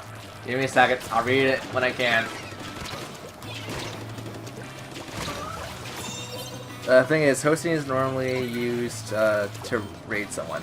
Okay, so it is the exact same thing then, where it's like, if you're streaming and then, you know, you stop streaming, you're like, okay, I want to raid someone before I go, so people can start showing love and whatnot. So yeah, that's how that works. Okay.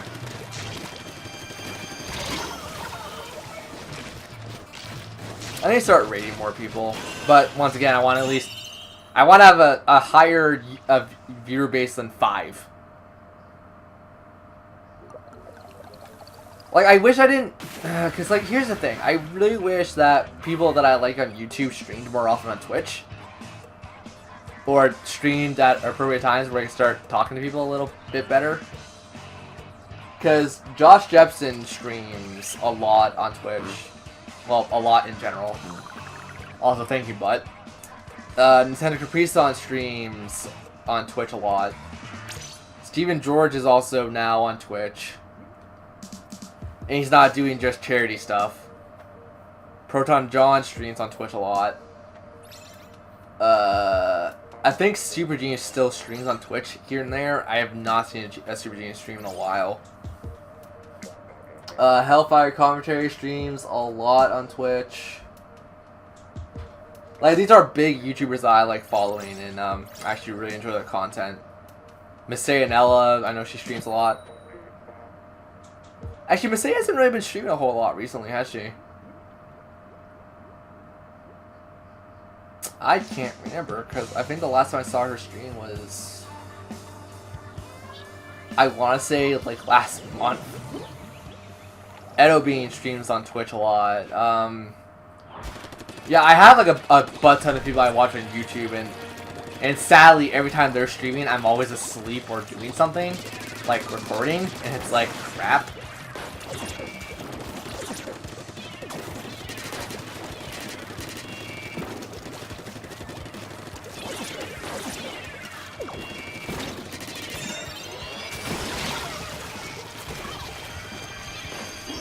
Actually, yeah, I could highly recommend those people to you guys on stream too, because like, I feel like if you guys like my style of commentary, I took my style of commentary a lot from like Nintendo Caprice on John and the rest of them.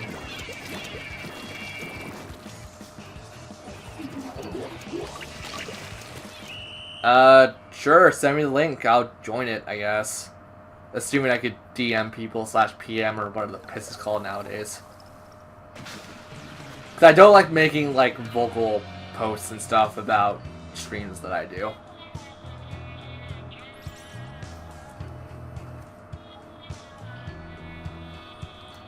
Actually, am I in your... I think I am. I think I'm in several that you're in.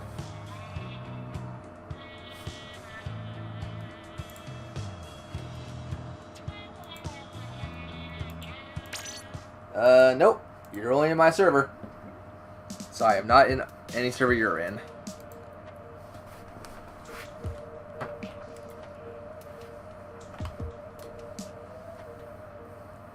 Oh, you could try your Discord. I mean, if you want to.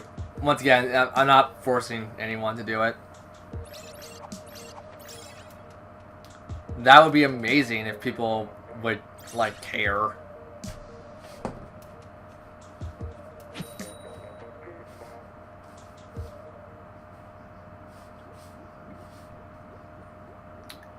I also just realized E3 is in, like, 2 months at this point, isn't it?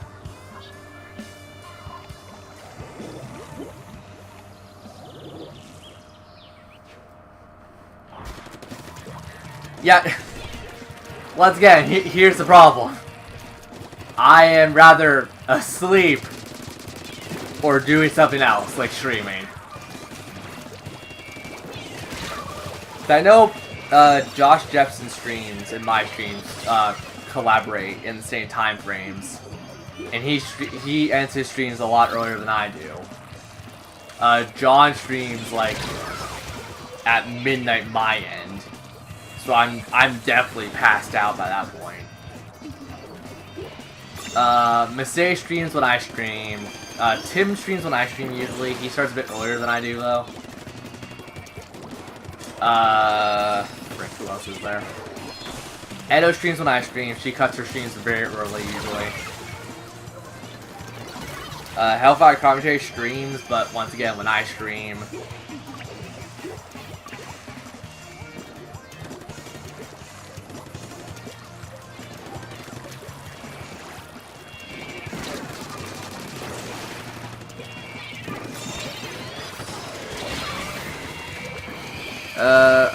I'm trying to go to Evo and TwitchCon. I mean, if you can, that'd be great. That would actually be, like, superb for you. Like, don't even worry about me at that point. Try to focus on your stream. Like, take the time to spoil yourself. Don't spoil someone like me who puts, like, very minimum work into stuff.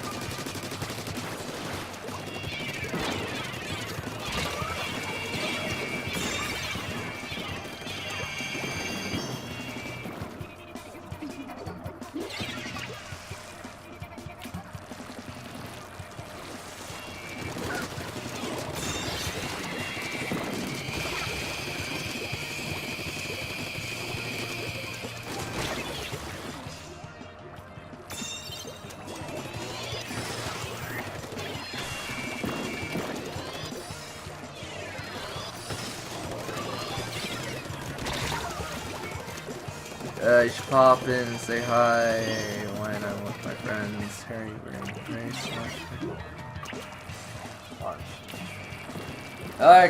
I'll try to, like, once again, you stream in a very awkward time for me, because I think last time you were streaming, I was in bed, because you streamed at, like, 1 in the morning for me, and I'm like, I was fast asleep at that point. I'm like, who the hell's streaming this late for me? I was expecting, like, John, I was expecting, oddly enough, I was expecting Tim. But it's just like, yeah, nope, it was you. I'm like, oh, you stream. Why the hell? I'm like, oh, right, because time difference.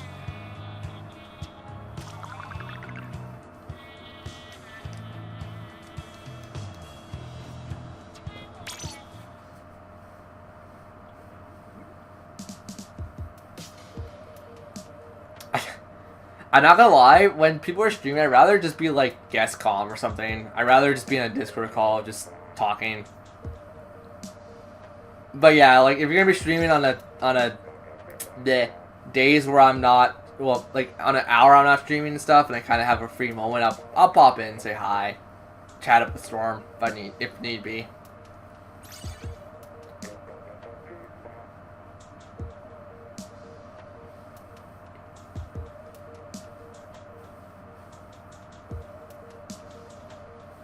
I'm also, like, super behind on a couple LPs I'm trying to watch, so that's also why I'm not on streams a lot. And oddly enough, I just like watching VODs on YouTube, like the stream VODs on YouTube. I don't really like going into streams. It's one of the weird things where I love to stream, I hate being in chats. Like, maybe if I knew a friend would be there and, like, my friend and I could have a side conversation as we're watching a stream, sure, that'd be no problem, but it's one of the situations where it's like, I would love to sit down and watch, like, a Youngtown stream. A Youngtown or a Family Jewel stream. Like, those are kind of streams where it's like, it's not really my thing, but I actually wouldn't mind just kind of listening to music.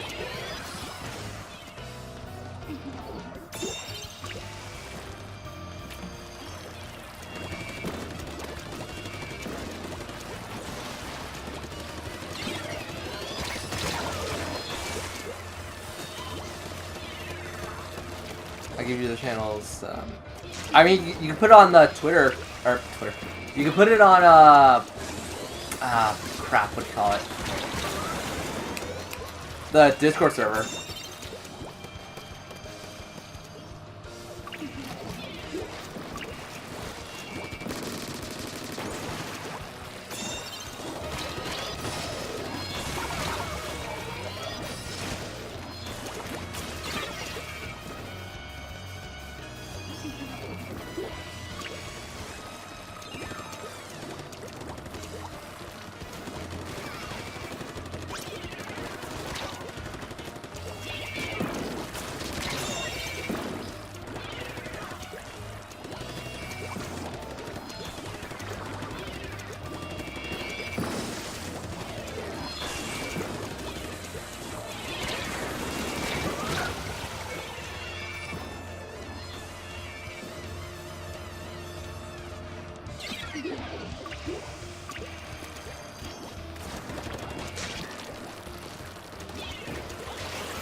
Thank you, man. I owe you. To be fair, I owe a lot of people. But I mean, like, I feel like you guys do the work a lot better than I do. And once again, that may be because of social anxiety and also social disattachment when it comes to online stuff. Because, as you guys could probably tell from my attitude, I'm not very popular. I'm not very popular, I'm also very scared to just kind of hear what people have to say about me.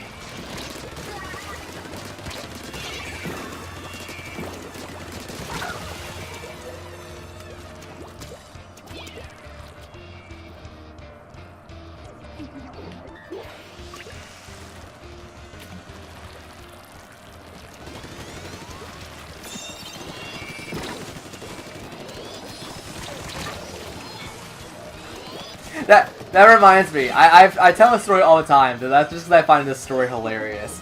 Did I ever tell you guys what happened when I was playing Doom?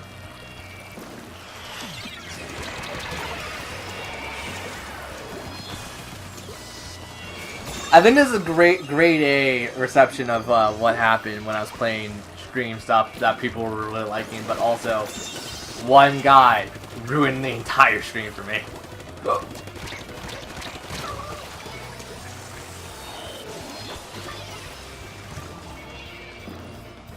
I mean, yeah, but I also don't want to, like, imply I can't do jack crap by myself.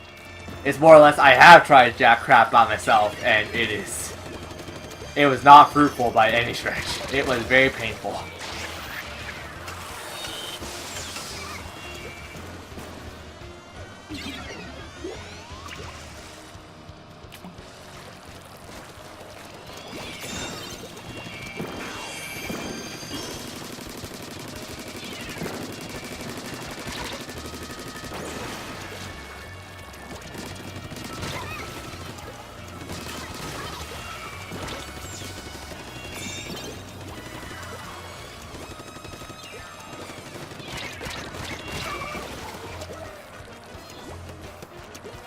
I'm actually trying to think, who would have been here for stream while I was playing Doom?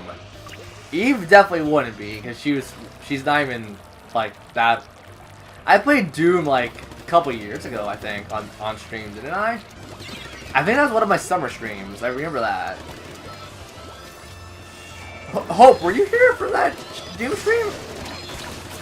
I knew someone was here for that, I just can't remember who.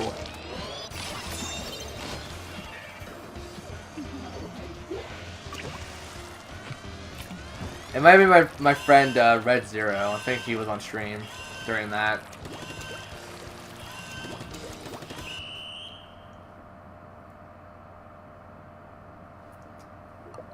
So if I haven't told a story to you guys get to hear the story again. I don't mind telling it again because it's hilarious. So I was playing Doom. We were like right at the final fight. It wasn't the spider thing. It was like the Tauros demon, I think it was.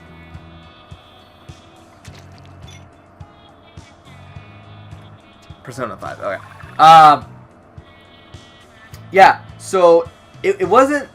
I don't remember the demon's name. I definitely remember it was the one that like traps you in a little corner situation. So I died a couple times. I'm like, okay, well, I got the pattern down. It was jump, duck, jump. And then I think it was double jump or something. So I got the pattern down. I died a couple more times. So I'm like, oh, well, like that's not really much of a problem for me. I'm so used to at this point dying in this game because Doom is hard. I won't lie, Doom is actually pretty damn hard. And then like this one kid was just like set out to ruin my night. So like he started off with like, oh, I could do this flawlessly and blindfolded. I'm like, I bet you can. I would like to see evidence of that too. And then he proceeded to go on like, how much do you suck at Doom? Like, how are you this bad at FPSs? I'm like, maybe because I don't play them. So, like, I was having fun. Like, I was kind of, like, you know, kind of dicking him around, let's be fair. But, yeah, like, he was determined to ruin my night. I'm like, well, too bad it doesn't really matter. Like, I kind of don't mind people trying to bullcrap me out of stuff. I saw some Chomp. Thank you, Chomp. Thank you for the follow. I would like to read your name proper. Temo Chong. Chong? I see that. I think Jackie Chan, so sorry.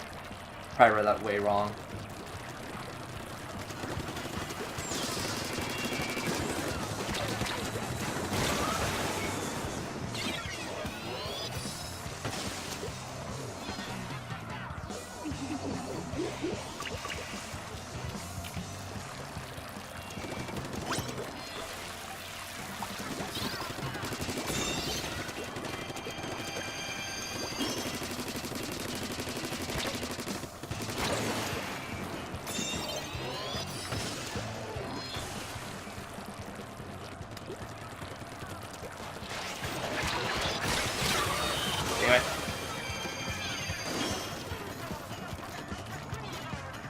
Oh, did my computer freeze again?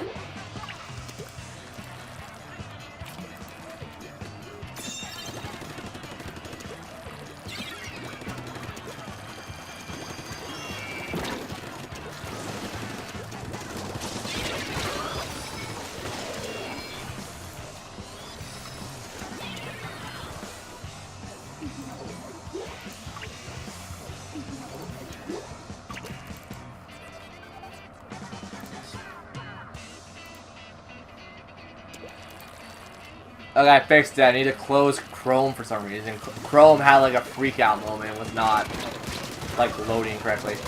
Sorry, so after Persona 5, what was said in chat? Because I needed to close my stream down. I didn't notice my stream actually crashed, or my Google Chrome crashed. I didn't realize that. Sorry about that. Like, feel free to copy paste it if anything. Like, if there's a lot of things said, or if there wasn't anything said, yeah.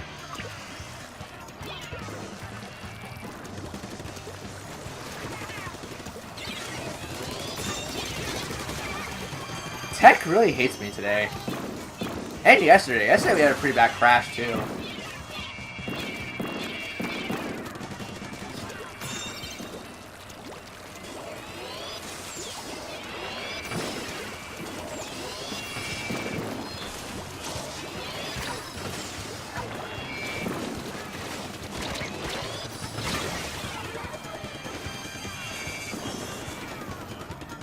Yeah, I was gonna say, like, Fatal Frame's also a pretty good game stream, but, like, I would have to get, like, the Wii copy of Fatal Frame 2, and I think that's only European, I think.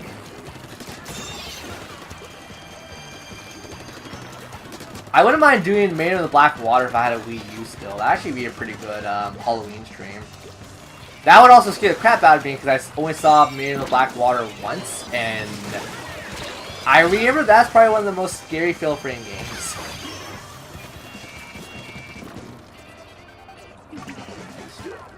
But about FPSs. Okay, that was the only thing said after the Persona 5 thing.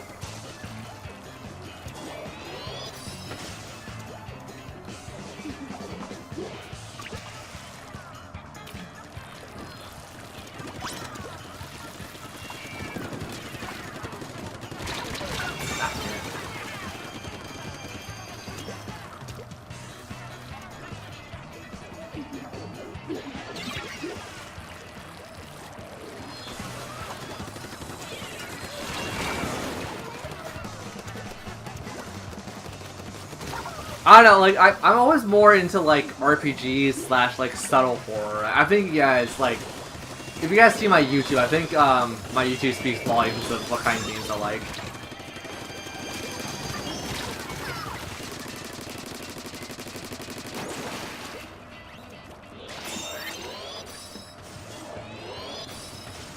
Oh, okay.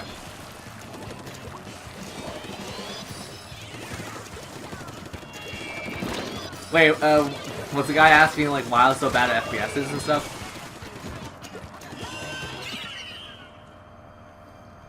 Once again, I have a very fragmented stream because I had to close stream to reload Chrome.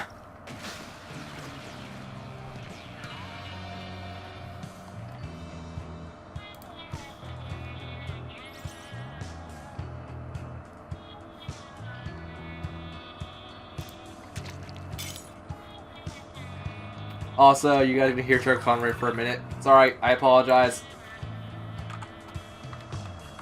Whoa, what the hell?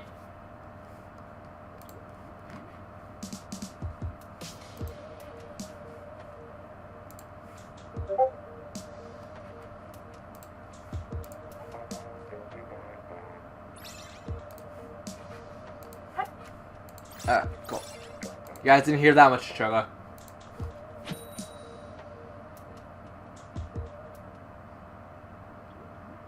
Oh my god, that's a lot of things. I'll probably follow them all on Twitch. Depends.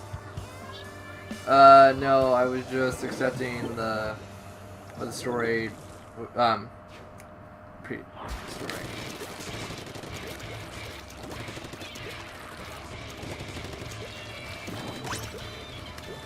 God, I should learn how to read.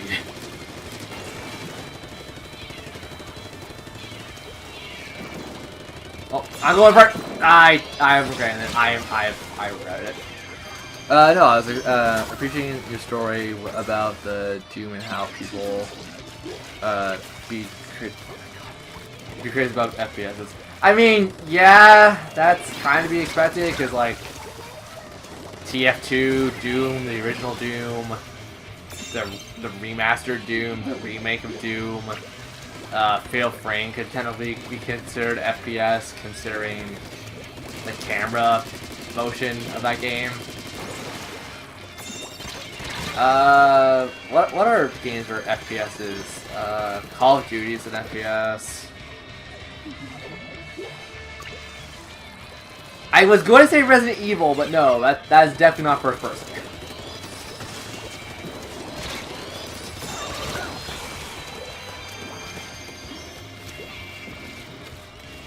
No, isn't that third person? I thought Destiny was third person. That doesn't count. I played Destiny. I beat the damn second game of it, but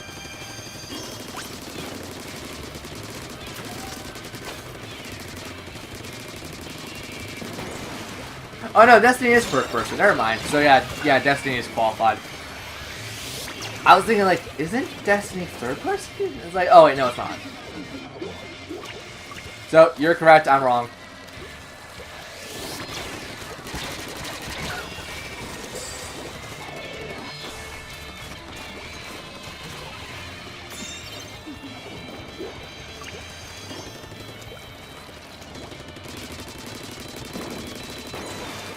I think Turok? Yeah, Turok is a first-person shooter. Turok, I guess some parts of Banjo-Tooie / Banjo... Yeah, actually, yeah, it's Banjo-Tooie.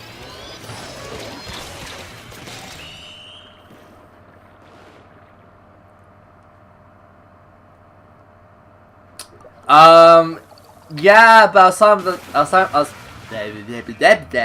was talking more of the series like as a whole. And I'm like, no, like yeah, the only one is 7. That's first person. Conundrum, I guess, like that entire series, except that's more horror puzzle based, which is also freaking amazing. I should want to play Conundrum one of these days. I should get the damn games.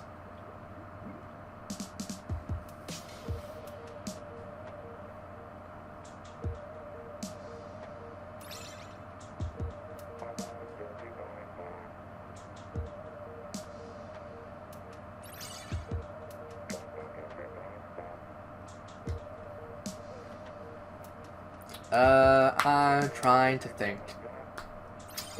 Yeah, cause like I'm more RPGs. Like you guys who, like I'm pretty sure a good majority of you like have been on my YouTube for a bit now.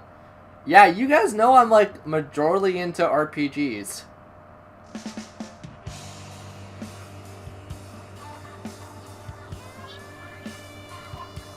And I mean at this point, like this day and age, I don't know if that's a good thing or a bad thing.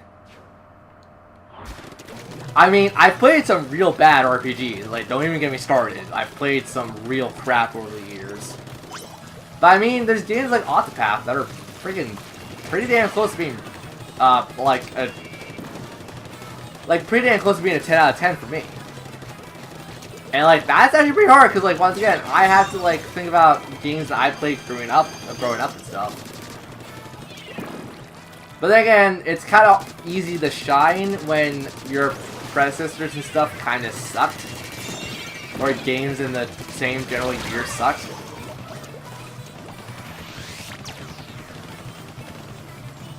Because what came out last year as an RPG, like PlayStation wise? Because I owned a Switch, but I didn't own that many games on it. Well, I don't own that many games, but you guys know what I mean. Akiba's Beat came out last year, and that's a horrendous piece of crap that should never exist. The Sword Online games came out a little more popular that year, and once again, games that should not exist.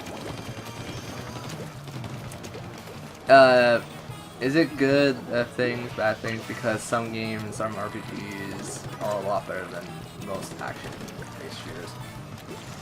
No, like I'm just comparing RPGs to RPGs. I'm not gonna compare them to like Devil May Cry or something, because I'm not gonna lie. As much as I love some RPGs a lot, I will probably give points to Devil May Cry because Devil May Cry is really damn fun. And not the reboot of Devil May Cry. I mean like the old Devil May Cry and Devil May Cry 5. But yeah, like, I don't think there was that many RPGs that came out last year that I played. Just because I knew RPGs were, like, a very hit-or-miss genre. And not just the genre, I mean, like, the games themselves. Like, there's definitely some games on the PS4 that were listed under RPGs and sounded pretty interesting, like, in concept. And then the execution was absolute garbage. And I questioned how people could make stuff like that.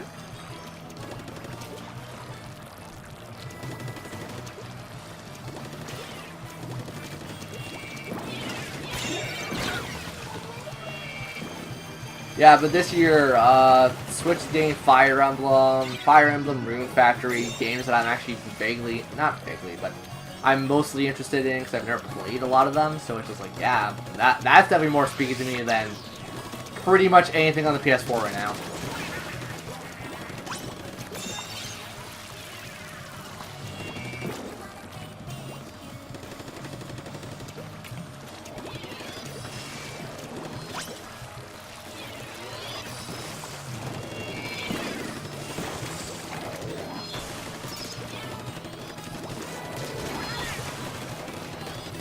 Sorry, I need to get back to you in a minute because I cannot read. Cannot read while play. I saw something about Dragon Death Mask or whatever. Talk about RPGs from out of this year. Dead and Request and from the Compiled Hearts. Here's the thing, Compiled Hearts makes good games sometimes, but their games are very anime, and I don't like that stuff a lot recently.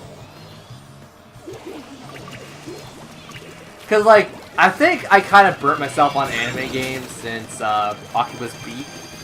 And actually, probably earlier than that. I probably burnt myself out on the last Mega Hyperdimension game. And, like, once again, like, not saying they're bad, a lot of them are just self-references or like game references that only really I would get because I am super old when it comes to games.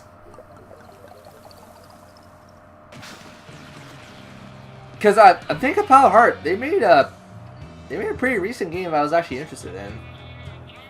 I'm trying to remember which bloody game it was though.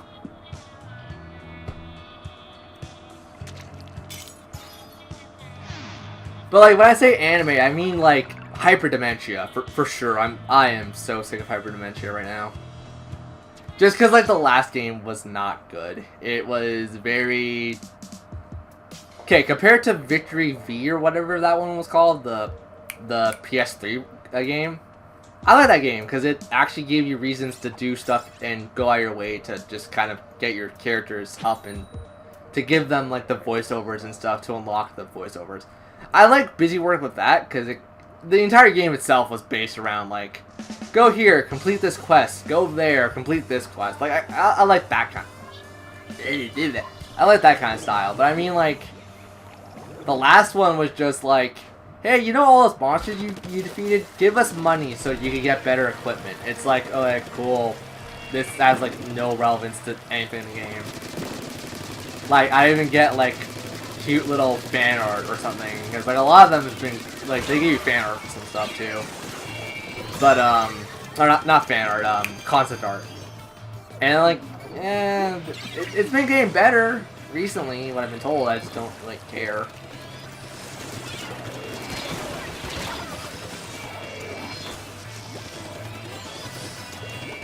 But like games like Octopath, I feel like Octopath and like I may be exaggerating this, like, just a bit, though. Like, I'm not super exaggerating this, but Octopath felt like Chrono Trigger in like the best ways. It felt like Chrono Trigger. It played like Golden Sun, and it played like I don't know how many people have actually played this, but like it plays like 3D chess, and I love that.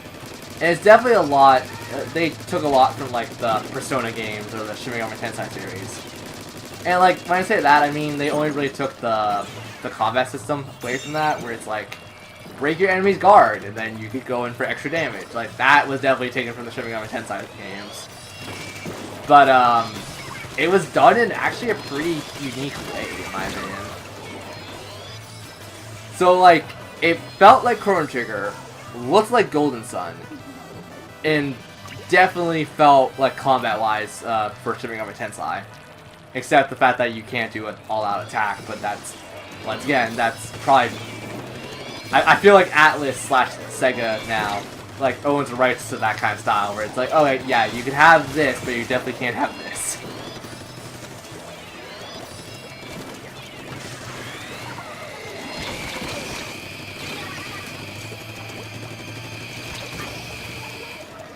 And you know what, the graphics also kind of remind me of Chrono Trigger 2, which is, like, once again, a great thing for someone like me who absolutely loves that style of pixelation.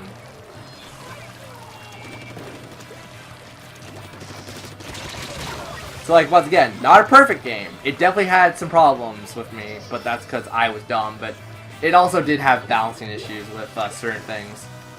But yeah, like, it was a pretty damn close to perfect game in my opinion. So, like,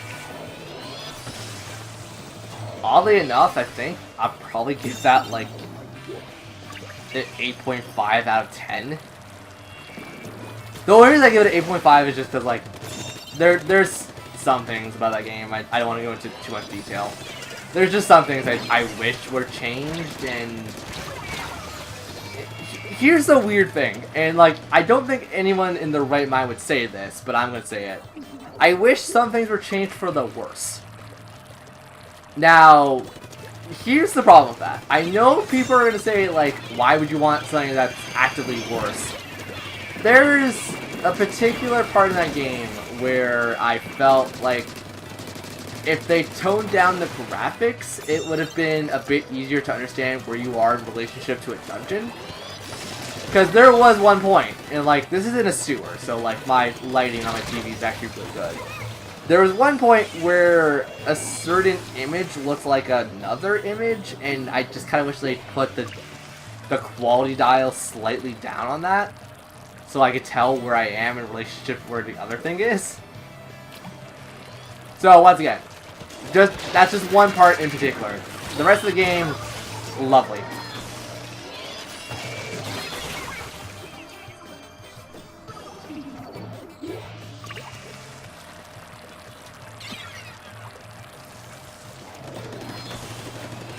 And like, once again, I played Advent Hearts or whatever, that the Wii U exclusive, and then came out to the PS4 and stuff later. I played that game. That game was actually alright. I never finished it, because I don't want to finish it. Like, the one thing about that game, and like most RPGs nowadays, what I feel like, it just drags on for far too long. And like, I know it has a sequel. I definitely know it has Advent Hearts 2 or whatever. Advent Hearts and the Radiant Sage, I remember, is one of the games that I was actually vaguely interested in playing. But once again, I'm kind of burnt from the first game, because it was super long, and it kind of felt like it was going nowhere at times.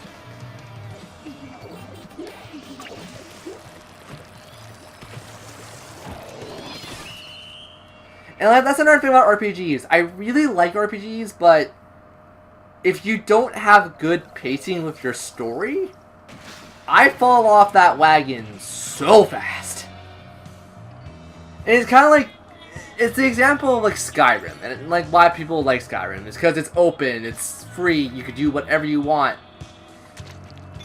Here's the problem, I like a game that still kind of holds your hand. It's like, okay, here's where you should probably go next. I mean, Skyrim felt like an MMO for me, and while yes, not a bad thing, it was a bad thing because the quest markers were very random and did not work very well with the map very well. I did not like the fact that you had to use north, south, east, and west to find out where your quest marker was. I did not like the fact that the story was very disconnected and you did not feel like it was very linear. It felt like your character was like non-existent the entire game, even if you played in third person. I did like the fact that you could build your house. That was actually a good thing. But like, yeah, here's just my major gripes with Skyrim and Elder Scrolls in general. Like I've played a couple of them recently, and the end of the game didn't feel like the end of the game. It just felt like it was another like hour.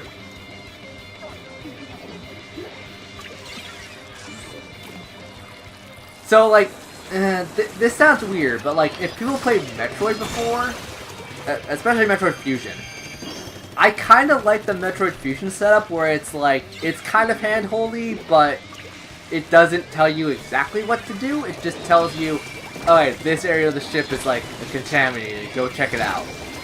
That's kind of the balance I'm thinking of, where it's like action, but somewhat hand-holding.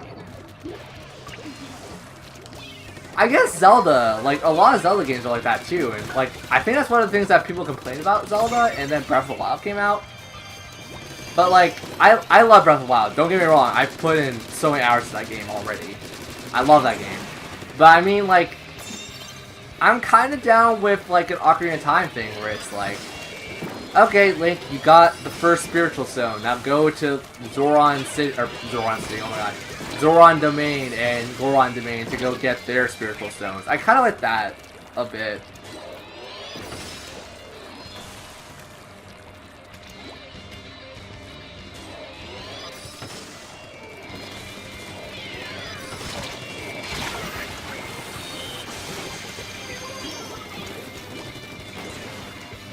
Zelda and STM? What? Wait, what the hell is STM? I feel very dumb.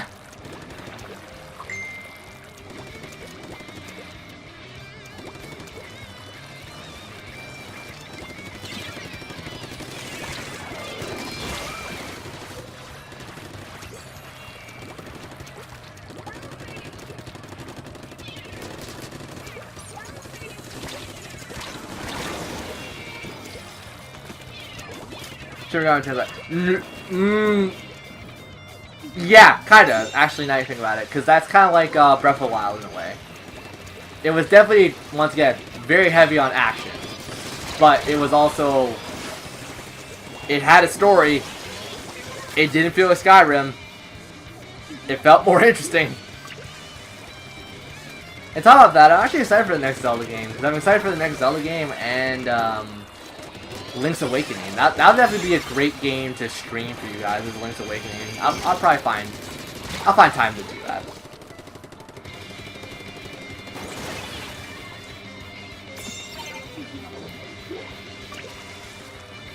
Or straight Journey? Now here's the thing. I've only played Devil's Data Squad 1, and I didn't even beat the game because I got stuck. And I never went back to finishing it, sadly. But I guess kinda. Like, that had a pretty, like, straightforward story where it's like, you know, here's a chick who's, like, your savior and stuff. But you also have to, like, continue on living with your gang and stuff. I don't remember. I need to think about that story again, because I haven't really played it in a while. And, like, that's also why I'm excited for the next Pokemon game, for sure. Sword and Shield looks amazing. And like, I guess kind of like more like Pokemon, where it's like a nice blend between a couple of elements of RPG, action, and a lot of other things. I don't know. I want a game to be simple, but not too simple. I'm very weird. I am very weird with my taste. I'm a very casual gamer, I guess. But once again, there's nothing wrong about being a casual gamer. Like, I think some casual gamers are a little more decent than professional gamers and like completely new people. I don't know.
I don't know. What do you guys think about my opinions? Because I once again, my opinions are my opinions, and like that's also probably why I'm not exactly super popular with people, because I like one of the biggest RPGs in the actually yeah, I think in the world right now, right? Like I'm pretty sure one of the biggest RPGs in general was like Skyrim, and like I mean fan base, purely fan base.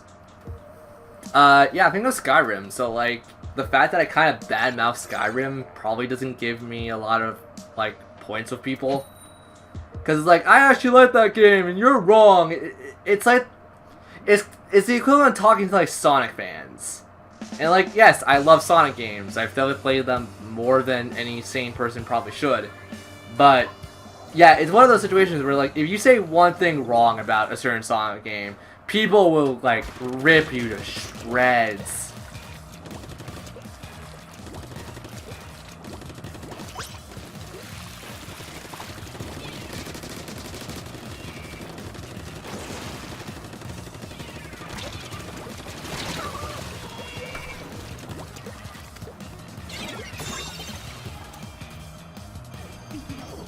You laugh, but you know it's true. You know it's bloody true.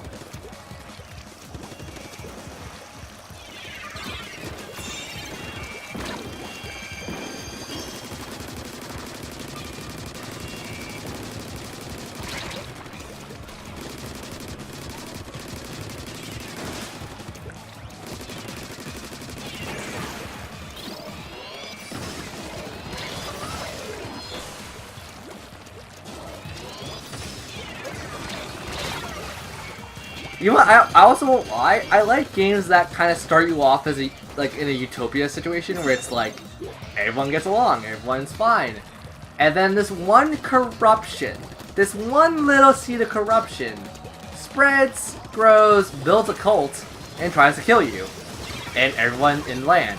I kind of like games like that where it's more, here's your main objective and go about it on your own merits. Like, go for the diplomatic approach. Go for the straight-up barbarian approach. I feel like, yeah, I feel like the Fire Emblem game coming out, the Three Houses will be like that, where it's like, everything's peaceful, everything's diplomatic, and then, you know, that one corruption guy in the trailer is like, so, I got magic. And it's like, cool. I still want to know why you got the magic or how you got the magic, but like, I like games like that. There's some charm about them. I guess in that regards, it's kind of like Pokemon too, because like, Pokemon, like, for sure, like, it's pretty like happy-go-lucky until you get to like, Cerulean City or whatever, because that's your first introduction to Team Rocket, and it's like, oh, Team Rocket.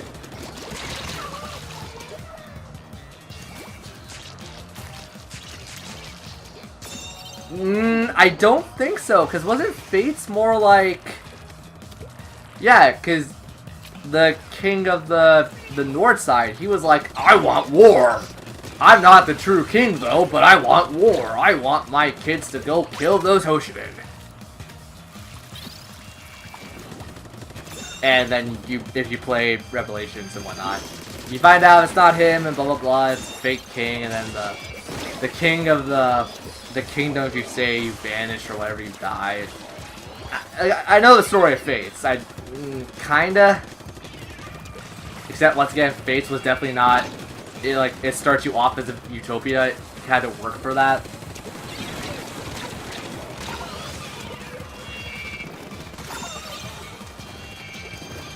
I guess also games like Ni no Kuni 2 would also work very well with that, too, because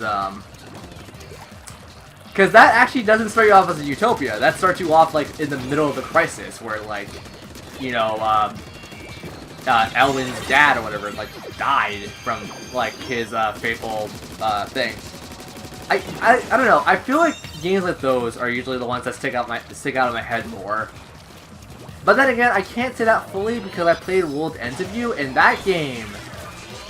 Oh my god, that game had a pretty interesting idea of... You know, basically the Hunger Games. If the Hunger Games was Maze Runner, and if the Maze Runner was actually good. I think that's the best description I could give that, just because the World Ends of You is a very I would actually still say even now it's pretty underrated. Like, that game is really good.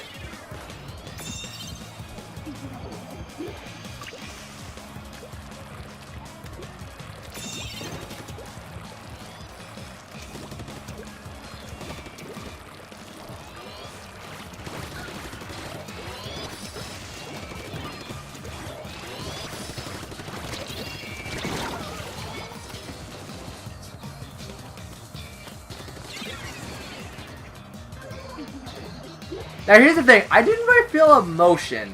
Mostly because I also watched the LP of the game before playing it myself, sadly.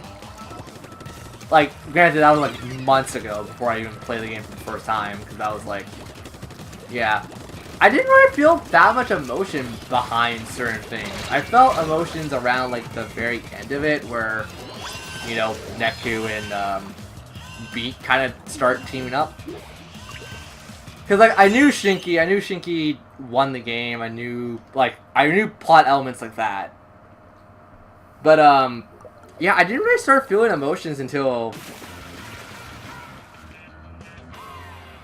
Yeah, probably until Neku and Beat, like, start, like, teaming up. I like the Joshua gameplay. I'm still very confused about Joshua, just because... I think I know what the idea behind Joshua is, but at the same time I don't know, because I feel like the game doesn't tell you, and if it does tell you, I'm very stupid. Yeah, the Shinky thing was amazing, the Joshua thing was confusing, because once again, I don't understand certain things. And, the Beat in Neku, I feel like that was very good, like, that stuck out in my head more than, like, the Grim Heaper, for an example, even though the Grim Heaper has, like, my favorite battle song in that entire game. Okay, I'm gonna go use the washroom fast, so I'll be back. Do I need more water, too? I need more water. Give me a minute.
Okay, guys, let's do some Q&A just because I need to... Well, I don't need to. I'm getting hungry. I want to eat. I'll do some Q&A for you guys. You mean Joshua being, like, God or an angel? Yeah, no, yeah, that was the thing that was super confusing to me, because I'm like... I know a lot about this game, and that still feels super vague to me, because... in the end, when he is... This is huge spoilers, by the way. Don't For those who want to watch the game or want to play the game, don't listen at this point. I'll, you know what? People don't watch streams anyway. Speaking of, yeah, because at the end, the cat guy, he's hanging out with Joshua, and it's like, man, the higher ups are gonna be pissed. And it's like, okay, does that make Joshua like a extraterrestrial kind of situation, or is it like an angel? Given his attacks are like angels and stuff, I'm assuming he's less than a god. He's like a demigod or something, or he is like an archangel or something.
And also, that also brings up another problem with that.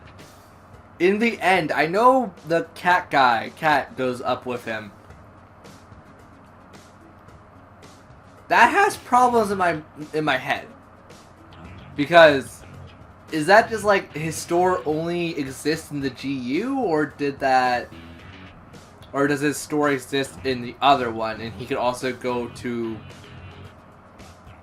Because here's the thing, Joshua exists in the real world, or in the RG, and also in the GU. Or, the UG. Or, God, I can't remember it right now. Can't remember the terms they used for it. But, they're both in, like, a physical and ethereal plane and stuff, so... That made no sense to me. And also the fact that,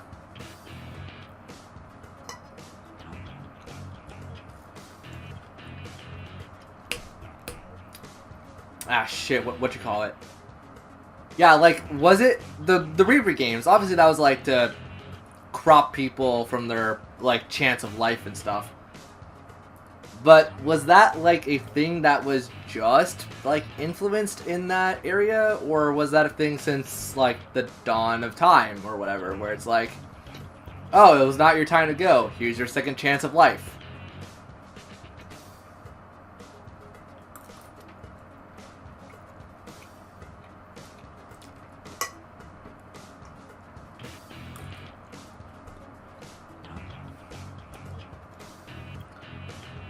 And plus how the Reapers are portrayed, they look like fallen angels, which also begs the question, how? Like, they're obviously real people that, you know, live their day-to-day lives. But, I think the best case in point that comes to my head is, 777. It's like, he has albums. Like, he's a well-known rock artist and stuff. But how is he a Reaper? And how does that influence the thing?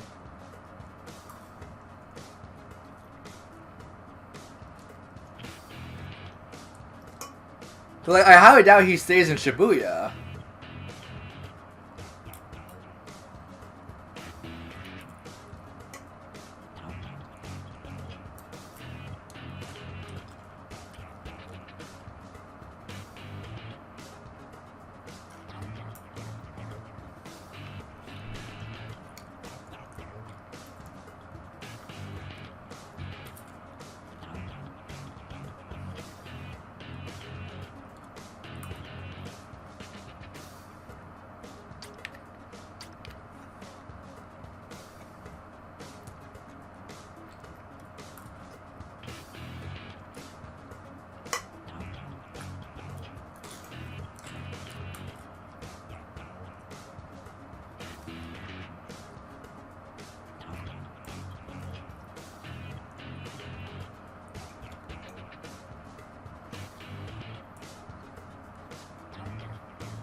So is there facts in the game that point against my theories, or is it just kind of left for the player to interpret?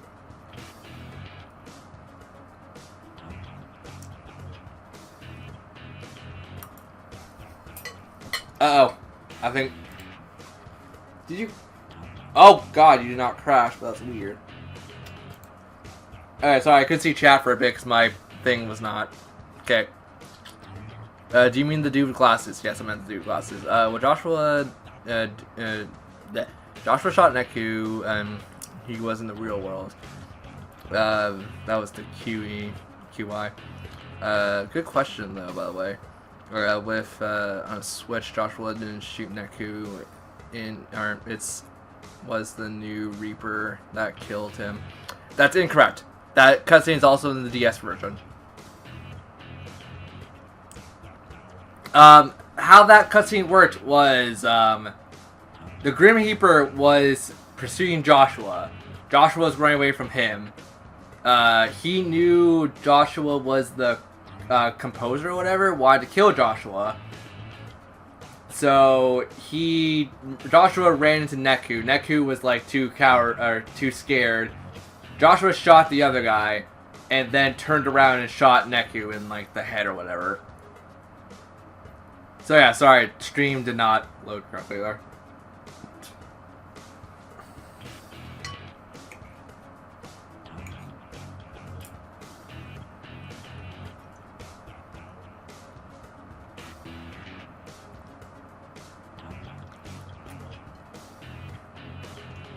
I think his name was Show something. I can't remember his name. I love his boss battle theme though a lot. His boss battle theme was transformed.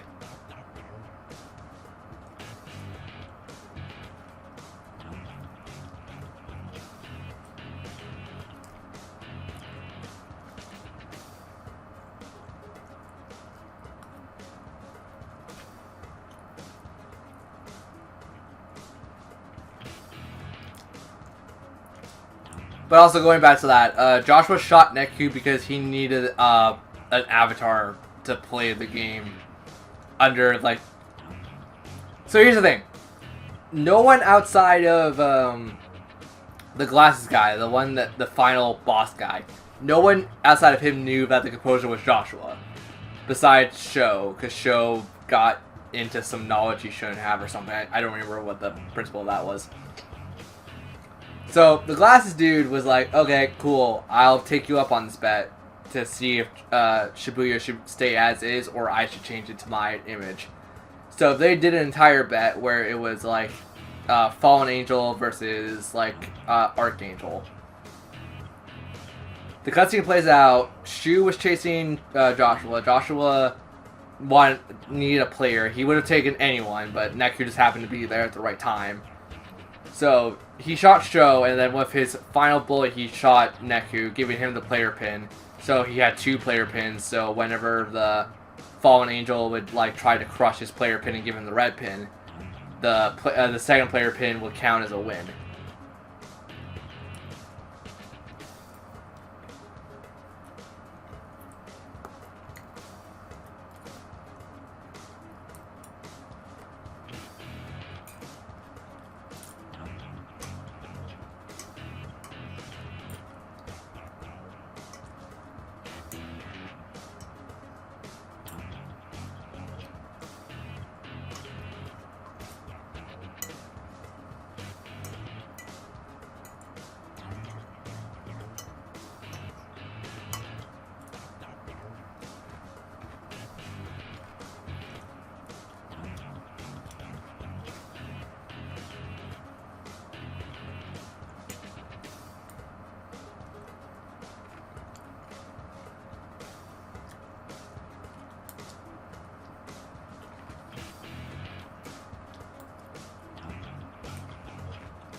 No, trust me, I know the story's confusing.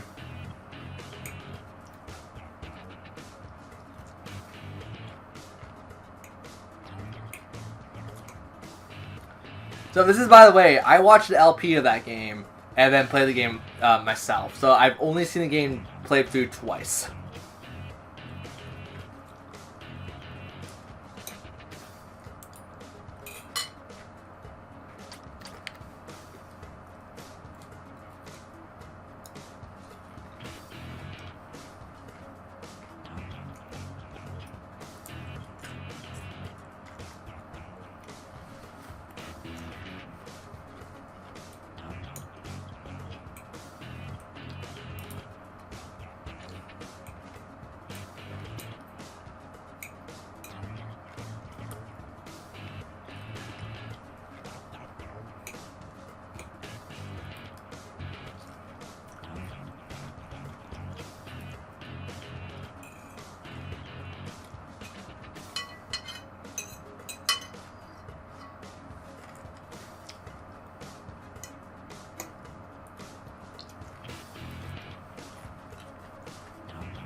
Also, if you guys remember, Joshua's excuse was he did not need a player pin because he hopped in the underground and the real ground constantly.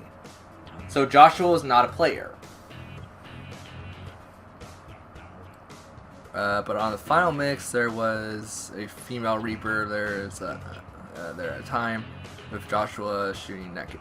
I have not got to that. I don't even know how to get to the final episode.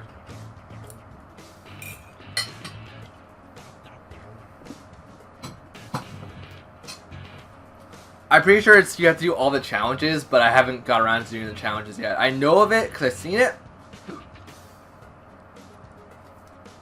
But I feel like that being a final mix edition, I feel like that shouldn't be canon. For some reason, I don't know. It's that one thing. No, I seen it. I saw screenshots of it. Hell, in the trailer, when you go into the eShop, it even tells you point blank.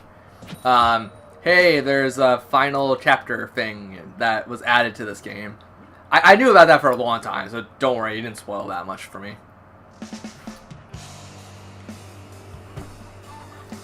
Yeah, but I feel like it's just added, so like I feel like that shouldn't be canon. I have very weird opinions on that.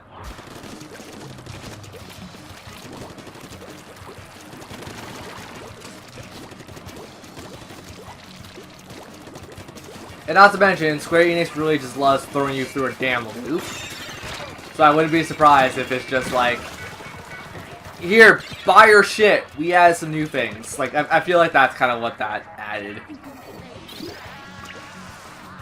I was actually thinking about doing streams of The World Ends With You on my my personal file. See if we could get to that final mix episode, because I haven't done that yet. I want to. I've wanted to since I beat the game when that game was like a week old, but I just never got around to it.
So I don't know, I have very weird opinions on that. Still a good game, like, regardless, a very good game, just... I'm very divided on certain things of it.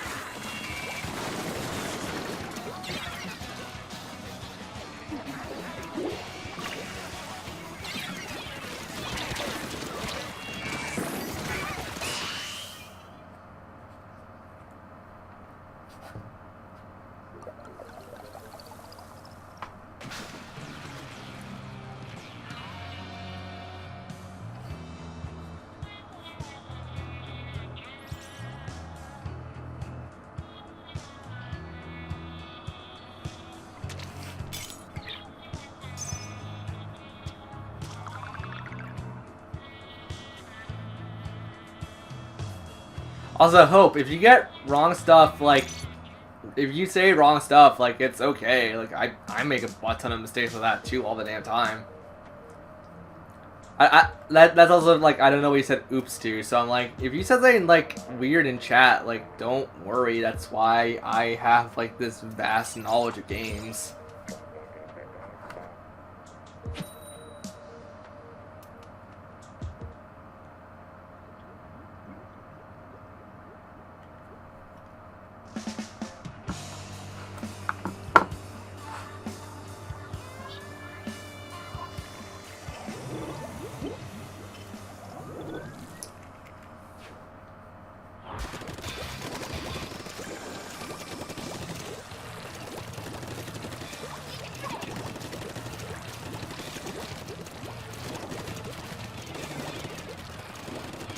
Oh yeah, no, like, they show that in the trailer of the Final Mix Edition.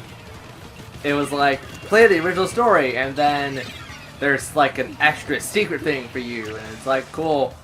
I'm not gonna lie, I thought that would be unlocked when you're done the story mode. It was not. So the only thing I think of is like, you have to do all the challenges for the entire game, and you then get the stuff accessible to you. Which, I mean, once again, I don't mind doing. I just want to know if you guys would want to help me stream that. Like, granted, I am very stubborn, so, like, if you guys say yes, please know that it will be a lot of me just playing the game and me trying to figure out stuff. Not saying you guys are not helpful, just... There's some parts of games where I'm like, I'd rather just figure this out myself.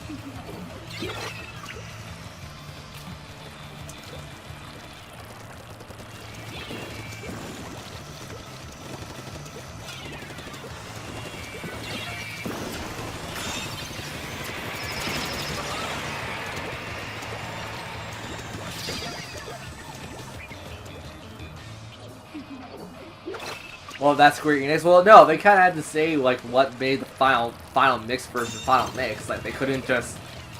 Like, I'm not gonna lie, they couldn't just leave it at that. It's like, people would go like, oh, this, like, it's just a remake of, like, a phone version or whatever. So, like, it's kind of like the Pokemon thing, where they just kind of over-spoiled certain things. Except I think in Pokemon's case, they spoiled, like, an entire legendary Pokemon with a good story. I don't know, I haven't played Pokemon since Diamond and Pearl, so... I have seen a Let's Play of Sun and Moon recently, and I'm not gonna lie, Sun and Moon had a really good story, too. I wasn't really the super biggest fan. I wasn't the super big fan of Pal, but I liked Lily. I liked Gladeon. I liked Kukui. He was pretty damn funny. I'm not gonna lie. Cause they also kind of show like professors like have dreams and stuff. Like I feel like the only professor that had that kind of gusto was probably because like I've only played 1 to 4, so like I can only go off 1, 2, 3, and 4. Rowan already kind of knew what he wanted to do. I guess the only character I can think of, like Pokemon Professor, had that gusto is probably Professor Birch. I think Birch is the only one that actually had that kind of gusto for, like, yeah, let's take that Pokemon Journey Leap thing. It's like, yeah, you could do it. Or at least what I remember of Birch. I can't remember that much of Birch. I'm not gonna lie.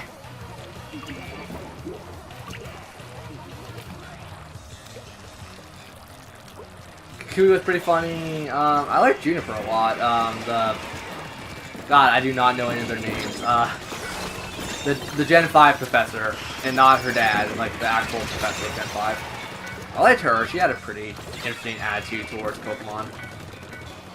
Bianca also had a pretty interesting attitude in general. I feel like Bianca should be the next professor. Not like next professor, but I feel like Gen 5 was loved so much. I even love it. I didn't even play Gen 5. And like, I'm kind of thinking like, yeah, I can see some of the characters coming back. And like, not necessarily Charid, because Charid has his gym in Unova. I can't really see Charid coming back, but I can see like Bianca like still scouring the world for like Pokemon research purposes.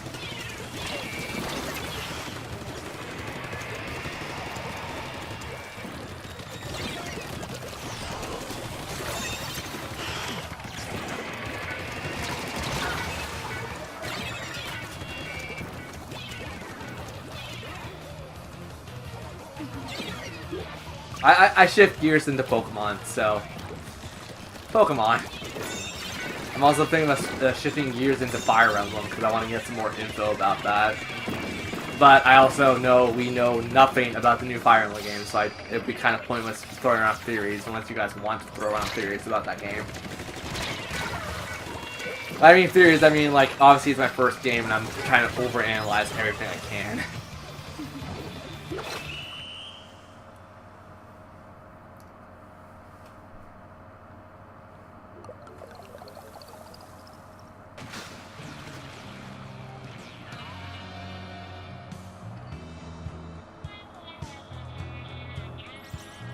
I'm not gonna lie, I just hope it's easier than Final Fantasy Tactics. I feel like Tactics burned me on tactic RPGs for a very long time. Final Fantasy Tactics is a very hard game. I don't know if it's just me, but like, can you guys say like Fire Emblem's easier than Final Fantasy Tactics? Because if anyone says that, I'll be like, okay, I could do it. Tactics was a pain in the ass.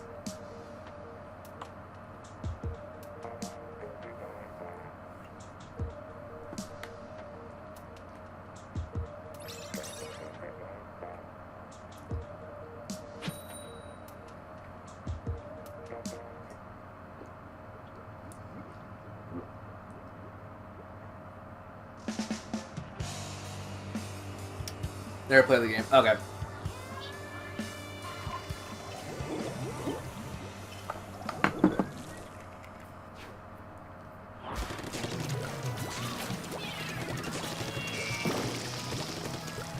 I'm not gonna lie, I'm kind of hoping that they do a play demo of Fire Emblem, just so I can get a feel of like what the combat's gonna be like. I don't think a game like that will get a demo, but I'm just saying like I would like it. just because a demo would give me a peace of mind of, hey, I can expect this, and I can expect this.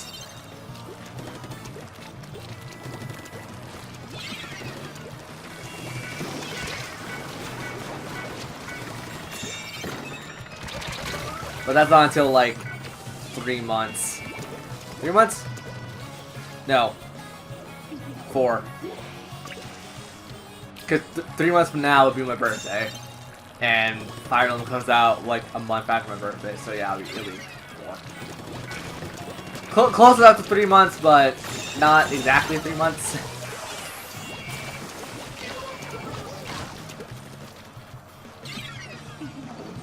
So yeah, I'm just thinking like what I'm gonna do for the next couple months of streaming purposes.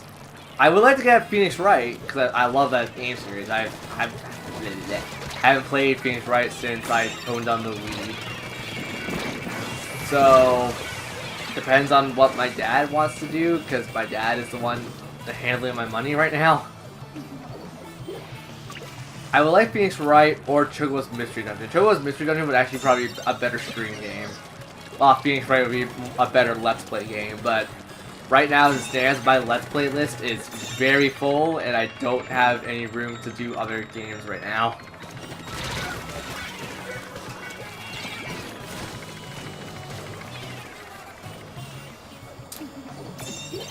Yoshi's Crafted World comes to my door on April 2nd, is what Amazon's telling me. I'm hoping it comes to my door tomorrow, just so I can get a couple hours of practice in, and not just like I go to the gym on Tuesdays and April 2nd is Tuesday. I hope it comes out or comes to my door on April 1st, just because I would not have to worry about going like, oh, I get 2 hours to practice a game. Well, no, I get 4 hours to practice that, but still, I would like a little more practice than just like 4 hours.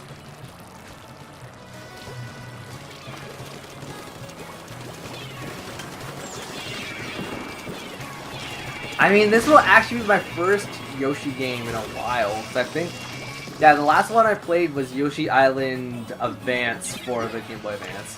Yeah, that's the only Yoshi Island game I played, minus Yoshi's Story, but I grew up on Yoshi's Story.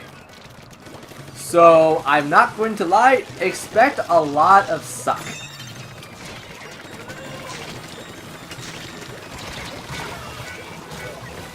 Expect a lot of suck.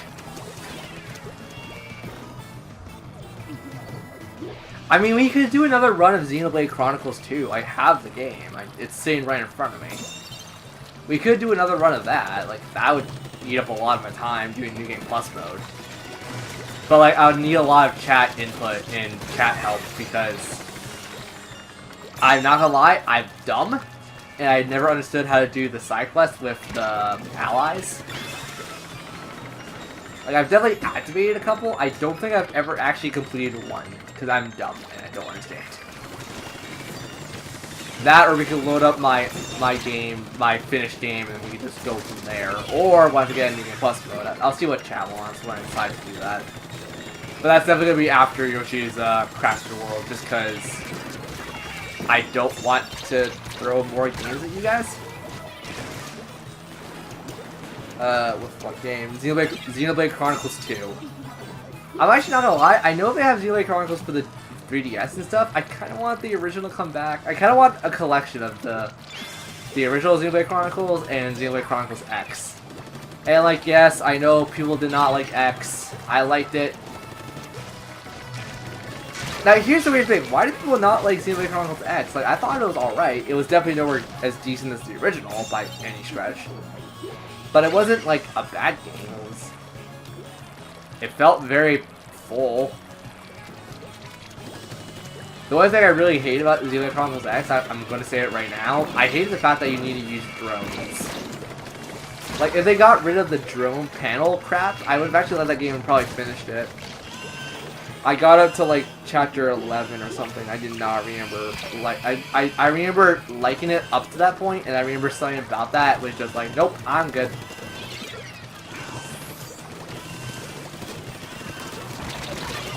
I was also thinking about doing a Let's Play of it. I think I saw the game, I just need to buy Wii U again. Xenoblade Chronicles X was the one you could customize your own character, yes.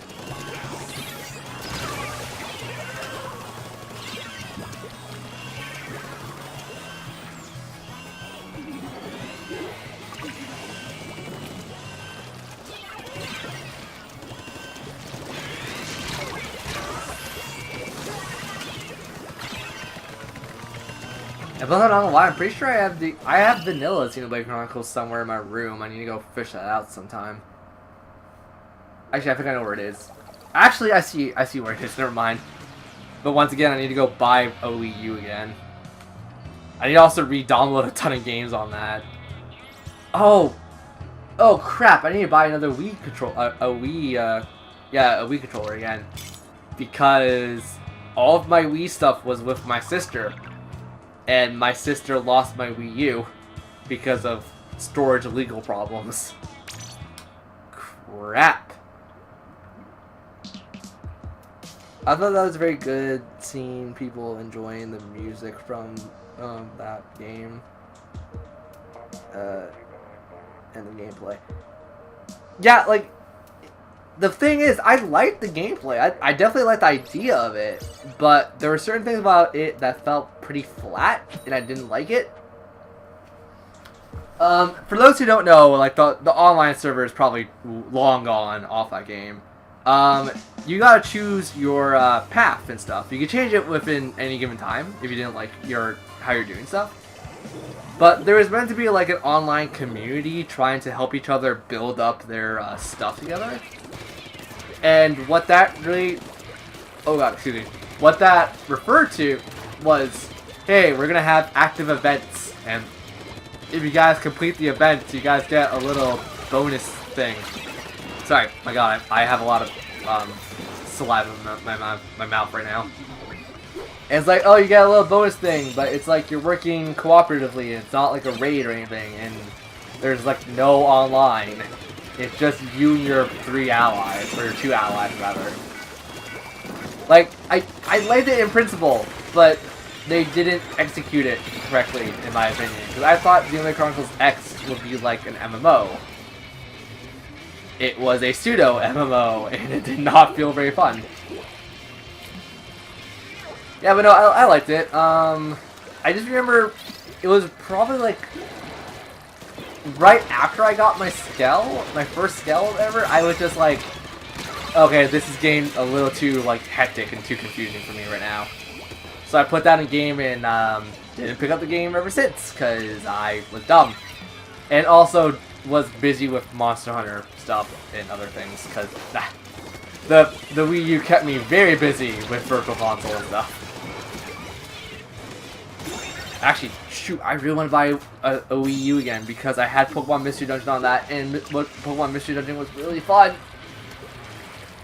I'm kind of hoping the next Pokemon spin-off game before Sword and Shield comes out will be Pokemon Mystery Dungeon. I am not holding my breath, though. I would like that a lot.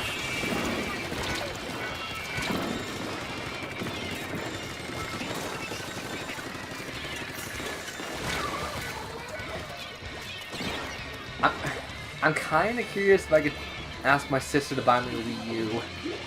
I kind of don't want to do it, though, because she was the one who bought me the Wii U to begin with. I got it as a Christmas present. It was also the Legend of Zelda Wind Waker Edition one. It was really cool.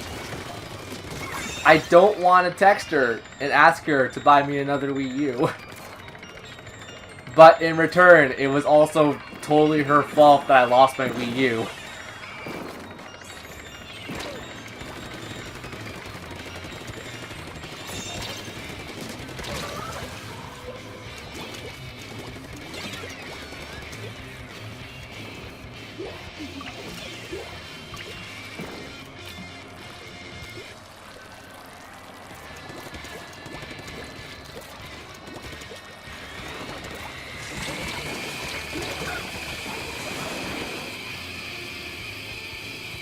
I mean, I feel bad, but I also feel like it's her responsibility. And, like, let's not lie, Wii U's nowadays are probably very cheap. They are probably extremely cheap to buy, like, an entire, like, I'm not asking for a new boxed Wii U by any stretch. I just want a Wii U with, like, the gamepad and, like, a Switch controller, or a Switch controller, and a controller in general, just because, like, I have games that I want to Let's Play, and I had to stop the Let's Play for because okay, here's the problem. My nephew had a Wii U. And my nephew traded in that Wii U to get, like, a Steam game or something, because my nephew's my nephew. He's Mr. PC Gamer, while I'm Mr. like, console gamer. So, my nephew traded in his Wii U. I kept my Wii U. I had, he had Super Mario 3D Land, so I bought that off him. And it's not in my possession anymore, because I left it at their place. But my sister was really itching to play Super Mario Brothers, and I'm like, sure. I mean, I'm not recording off the Wii U that much, so I don't really mind. And then her landlord was like, sup? You guys aren't paying me money, and I want to, like, basically wreck the house and build a new one. So they need to put their stuff in, like, a public storage unit. And they didn't pay their taxes for that public storage unit. So I lost my Wii U and my 2 Wii controllers.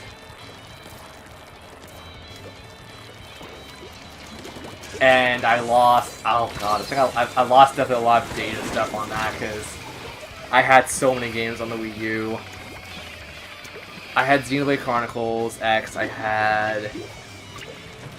Okay, whatever isn't in my library right now and I can remember, Monster Hunter I'm pretty sure I lost. Monster Hunter and Rhythm Heaven... Oh, I lost Rhythm Heaven Fever! Oh, I'm pissed. I actually liked that game. I lost Rhythm Heaven Fever.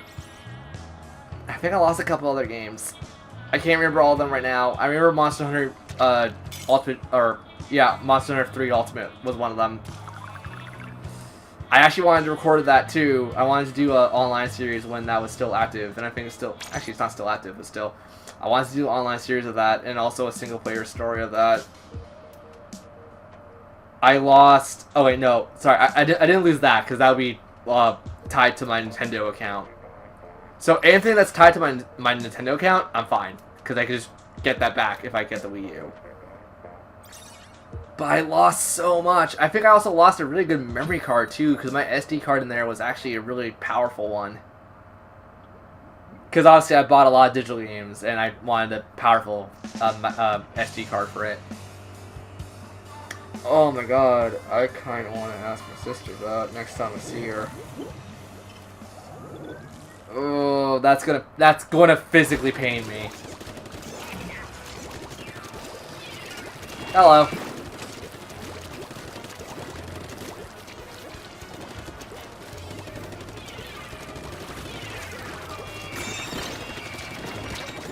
Because, like, okay, here's also another thing. I had plans to do the Pokemon Mystery Dungeon games as an LP. I did some of it as a test recording. It worked pretty well. I think I can do it a lot better now than I could back then. So yeah, I was thinking about doing the Pokemon Mystery Dungeon series. I was going to do Super Paper Mario, which I think is on my channel, which I need to get rid of to do entirely all over again. I did Super Paper Mario, and I did a couple other games. I definitely wanted to do Donkey Kong 64 again, just because I really hated how that LP turned out to begin with. There was a lot of games I wanted to do LPs of on that console, and now I don't own it because legal problems. But yeah, definitely the biggest one I wanted to do was the Pokemon Mystery Dungeon games. I knew those would take forever just because I'm really bad at those games. But I feel like people would enjoy those kind of games done by me.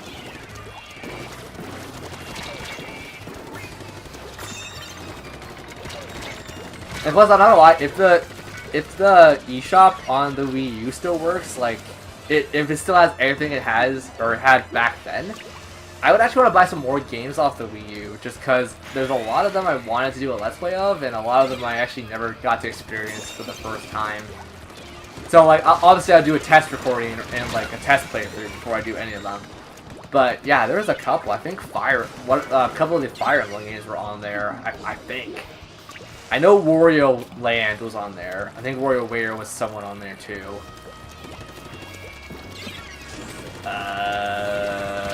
I can't remember that many games that were on there.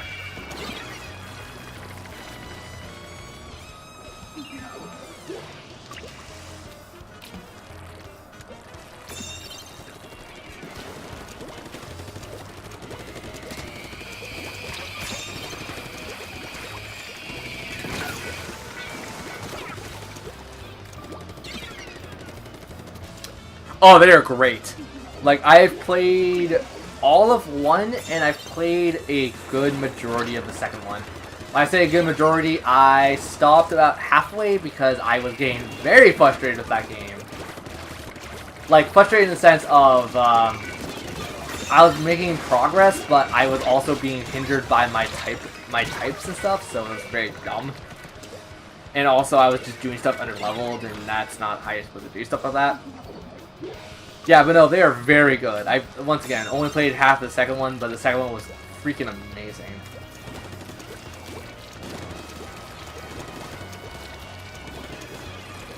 I mean, I'm going to their house on Tuesday because my mom has a thing going on, so my mom's going to drive me to my... She's going to drive me to my sister, and depending if my middle sister is in the house, I'll text my older sister, and if my older sister's there, I'm just gonna bug her with that question. Like, there's no way around it, and that's the sad part. I would have to demand compensation for the fact that they lost my bloody Wii U. And not to mention, it was a special edition Wii U. They lost my Wii U, and there was still a ton of games I wanted to buy for it, and not to mention the games that I want to buy from them now, it's very cheap. Because a used copy of Yoshi's Woolly World is like 20 bucks. Like where I go usually to buy my games and stuff. If they have what I have. I wanted to buy the Twilight Princess remake and do a Twilight Princess rerun of my old LP of that game because I hated how that turned out.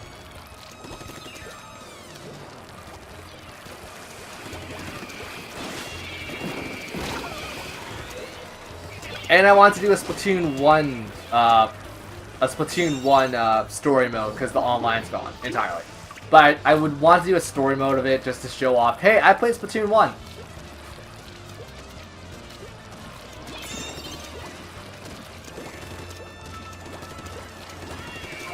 And thankfully with Super Mario Maker 2 just being around the corner effectively, like 3 months once again, or actually technically 2 months.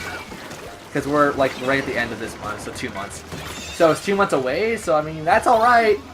Super Mario Maker should be awesome, but I haven't played the original because people tossed me out of buying it. Kirby's Rainbow Curse was on there, and I actually really wanted to play that game. I've never played Color Splash because my bloody friend talked me out of it once again. And I saw Color Splash later. I'm like, that's actually a pretty good Paper Mario game. I actually wouldn't mind playing that.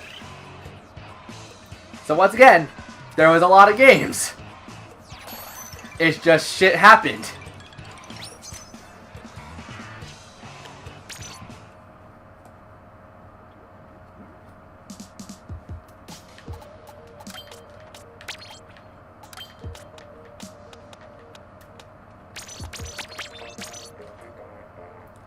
I'm not gonna go like to a viewer like on my streams or something and go like, "Yo, give me your Wii U. You're probably not gonna use it, right?" Because like that just feels bad. It feels bad because like the Wii U was actually a pretty good system. Like I'm a collector, and that's the worst part. Like I suffer because of my family is just like, oh, like we're all high and mighty. And I'm like, but games, these are my life. These are my very good games.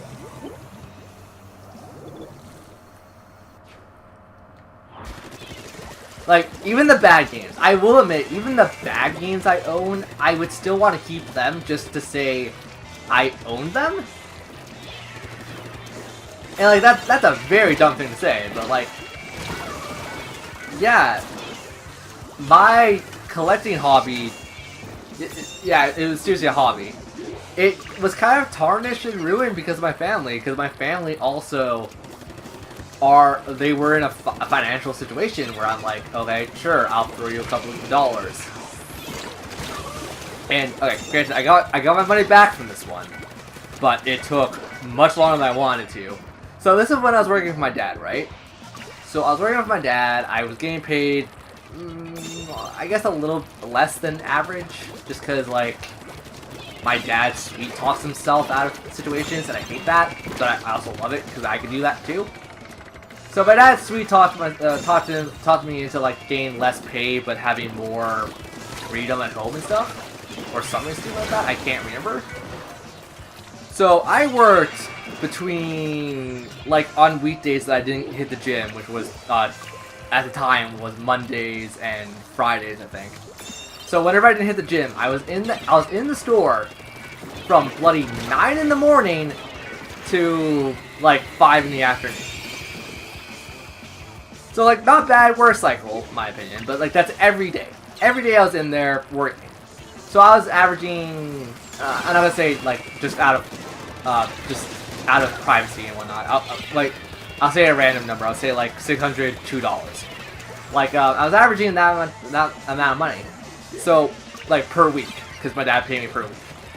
So what happened was, my sisters really loved their house, the one that their landlord tore down, and they couldn't pay their rent fully.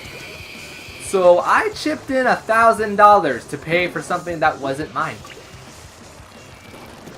I got the money back because I made them sign a goddamn contract. I was very upset. But yeah, like, then my mom wanted to borrow $50. And then they wanted to borrow another like $300 off me. I'm like, are you shitting me? Like, I barely have enough money to buy games that I want, and you guys want me to like spend money. Sorry, I was saving up for a cottage also, so I was only buying games whenever I really wanted to buy a game, which was like every month or so. So like at the beginning of the month I'd buy a game. So I got my money back. Then my mom wanted to borrow some money because my mom was buying something for a friend of hers or something. I cannot remember what the situation was. It's also been like over 4 years at this point. It's definitely been over 4 years. So what happened was, I gave the money because I'm like, whatever, I'll get the money back eventually. So from having like X amount of money, I went to like $5 to my name. And like people can say, yeah, you live with your family though, so like they pay your bills and stuff. Doesn't really change the fact that my family does a lot of stupid crap. And I'm kind of glad that I'm not working because I have a mental frustration point and I've like surpassed that by a lot. That's why I'm seeing therapy. So yeah, fun little life story about me. And then now when I want to ask for games and stuff, like, oh, like I go to my dad because obviously I can't work right now in my current like state. So I go to my dad, and my dad's like, I'll think about it, blah, blah, blah. And it's like, do work around the house. I'm like, okay, sure, that's doable because I can work on my own time. And I actually don't mind doing work around the house.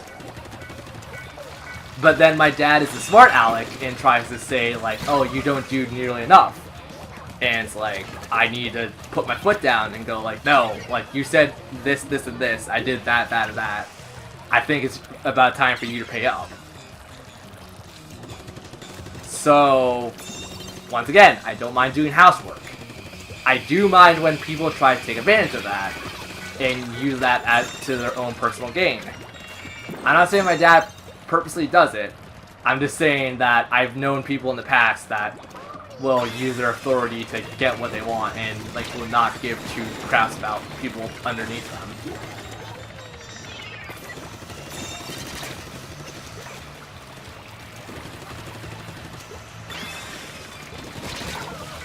So that's why this year I made a must-buy list, and I will work around the house however long I need to, or around the house, to get every game on my must-buy list.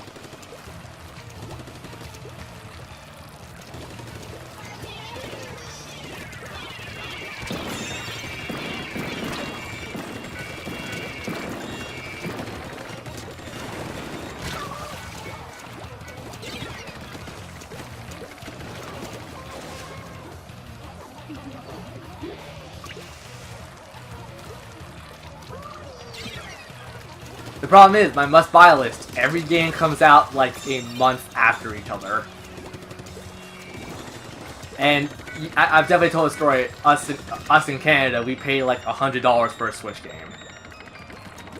So, within like 2 or 3 months, I need to spend, or I would like to spend like over $300 on games. It's not just like a sale problem. It's just how the American or the Canadian market is with games right now.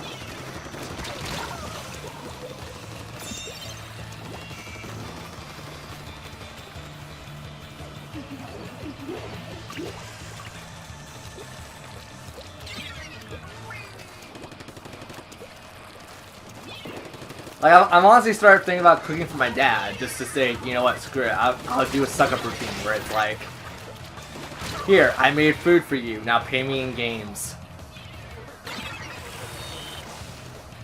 Like, at this point, I feel like that's how it's gonna go down. And once again, as long as I get to my goals and whatnot, I honestly will not care.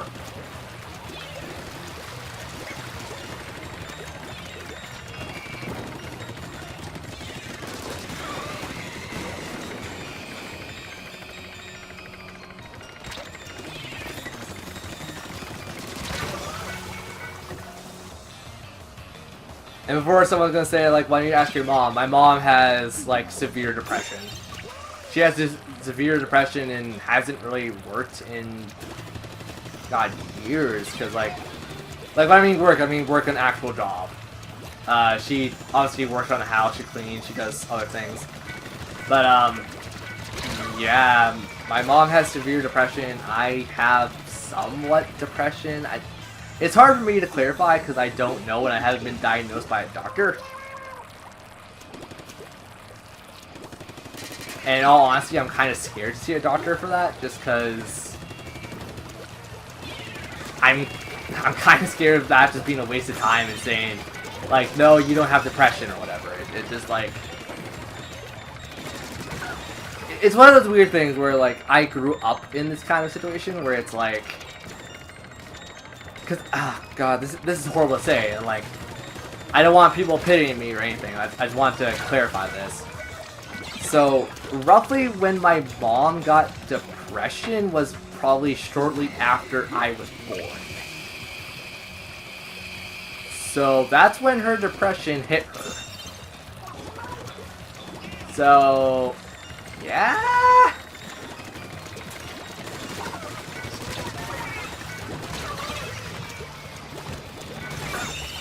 And then, you know, I was a dumb kid who made a scene everywhere he went, so my parents would constantly just say, like, start acting your age and whatnot.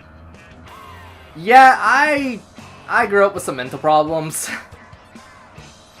Like, actual mental problems, like ADHD and whatnot. Autism.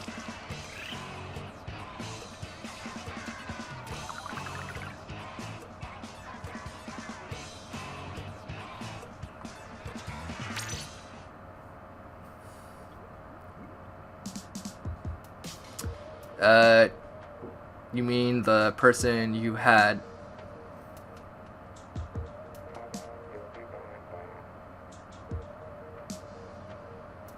instructed? Wait, who did I instruct?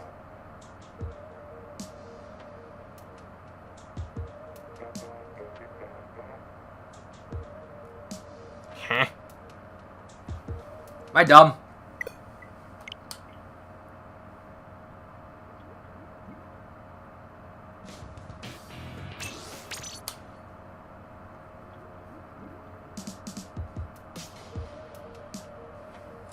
Also, we've gone like an extra hour on stream. I think it's about time we call it.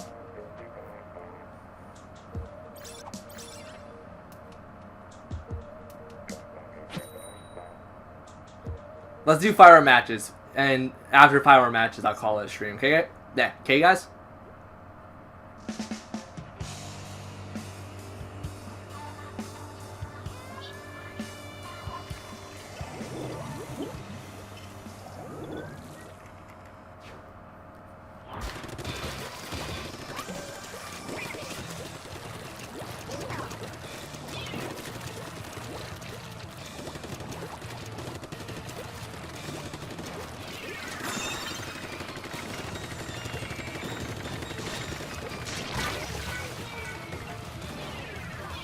No, I'm dumb. I thought you were talking about the girl who had depression.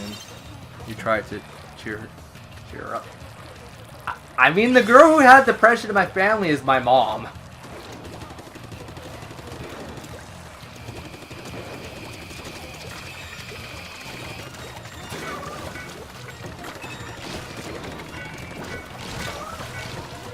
And I guess my little sister.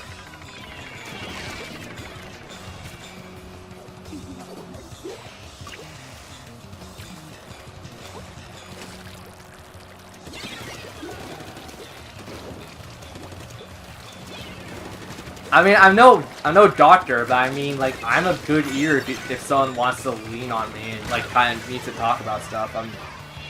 I don't mind, but I also want to, like, I do everything you're not supposed to do with someone with depression. That's the weird part. I do it, and sometimes I don't know I'm doing it, and then it's like, maybe like 3 or 4 hours after the conversation, I'm like, oh, I'm an idiot. I did this, and you're not supposed to do that. I don't know, like, that's why I try not to talk about depression and stuff. It's just very, it's a lose-lose situation.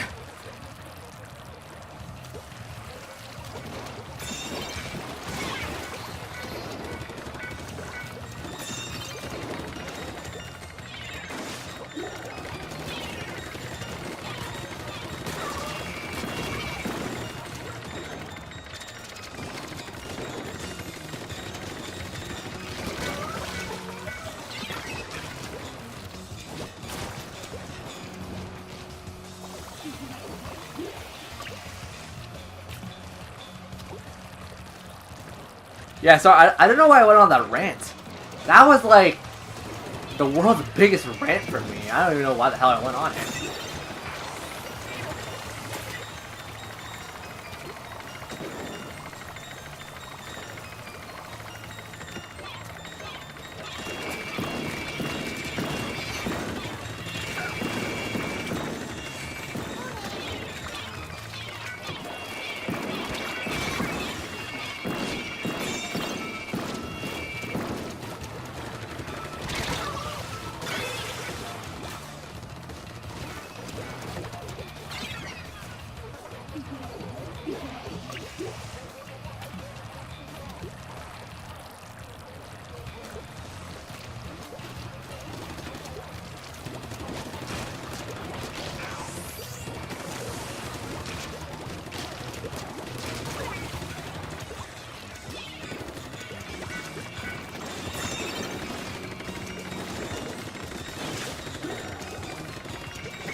I don't know. How's everyone enjoying the stream? I hope people are actually enjoying it. Minus that rant I went on.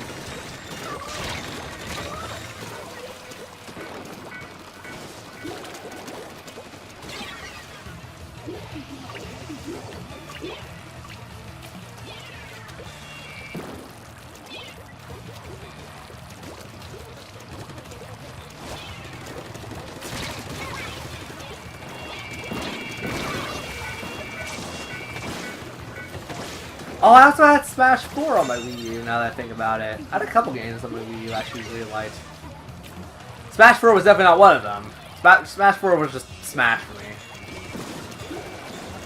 I mean, it was kind of alright. I was actually thinking about doing a single-player campaign kind of situation with that.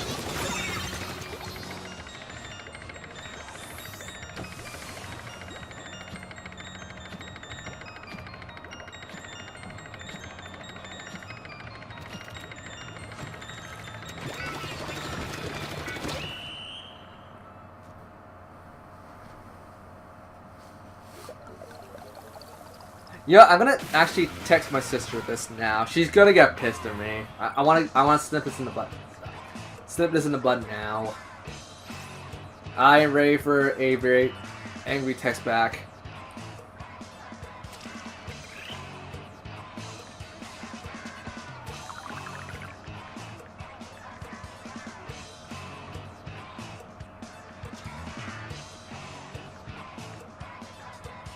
Oops, not Wii I, Wii U.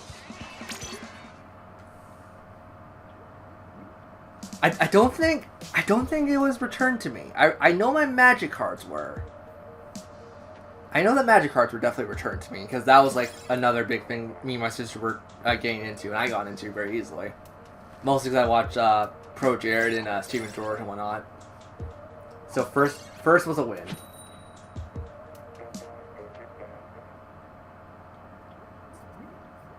I am ready for a very angry text back from her. I am ready for 1 out of 2 responses. Don't ask me about it, or oh shit, I'm sorry I lost your Wii U. I am expecting 1 of the 2 responses.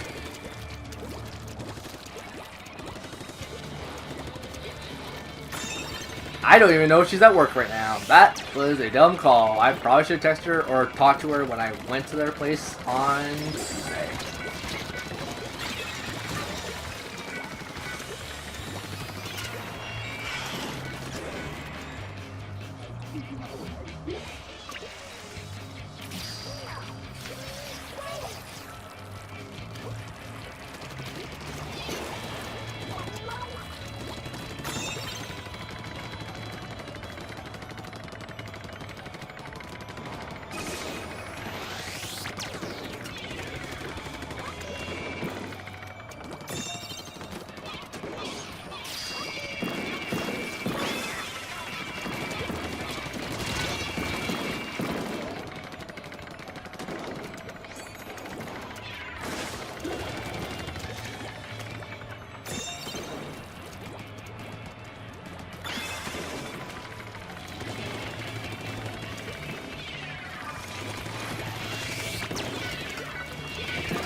Oh, I also don't have a good way of recording my gamepad.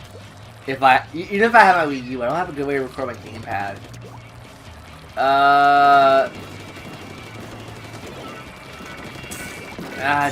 it.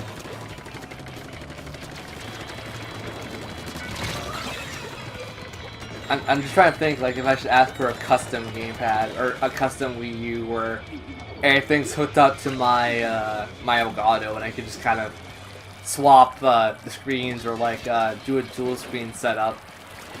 I think I need something stronger than the Elgato for that.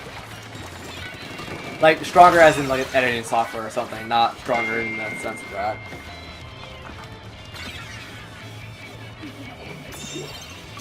Okay, well, she's oblivious to it. I'm gonna ask her if the Wii U was in storage.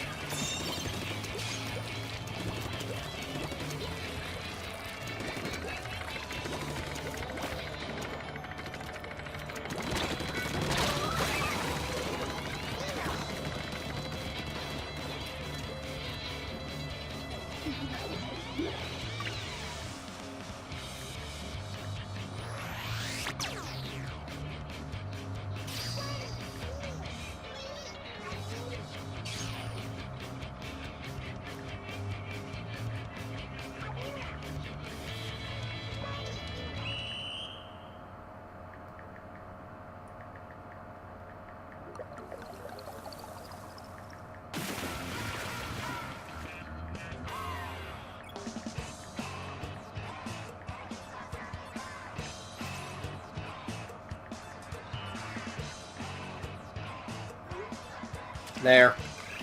I try to be as like non-specific with it as possible, so I didn't come off as a dick. I probably still came off as a dick. So that was battle number 2. We won battle number 2. Wow, we just won both battles, I realized. Huh. I don't know what my laptop or PC I want to get when I decide to upgrade. Get a PC. Like you're unless you're moving around a lot, like going to college and stuff or whatever. Just get a PC. It's so much better. I'm using the PC right now. I don't move around like by any stretch. I am always like in front of my computer or my TV and stuff. So, yep, PCs are good for me. I see laptops being better for people who are like on the go or on business stuff, but what the hell do I do when it comes to business? I do absolutely jack crap. If I was supposed to do like a stream off like a business thing, I'd probably just like go to a hotel, plug my phone in, stream off my phone. I won't lie.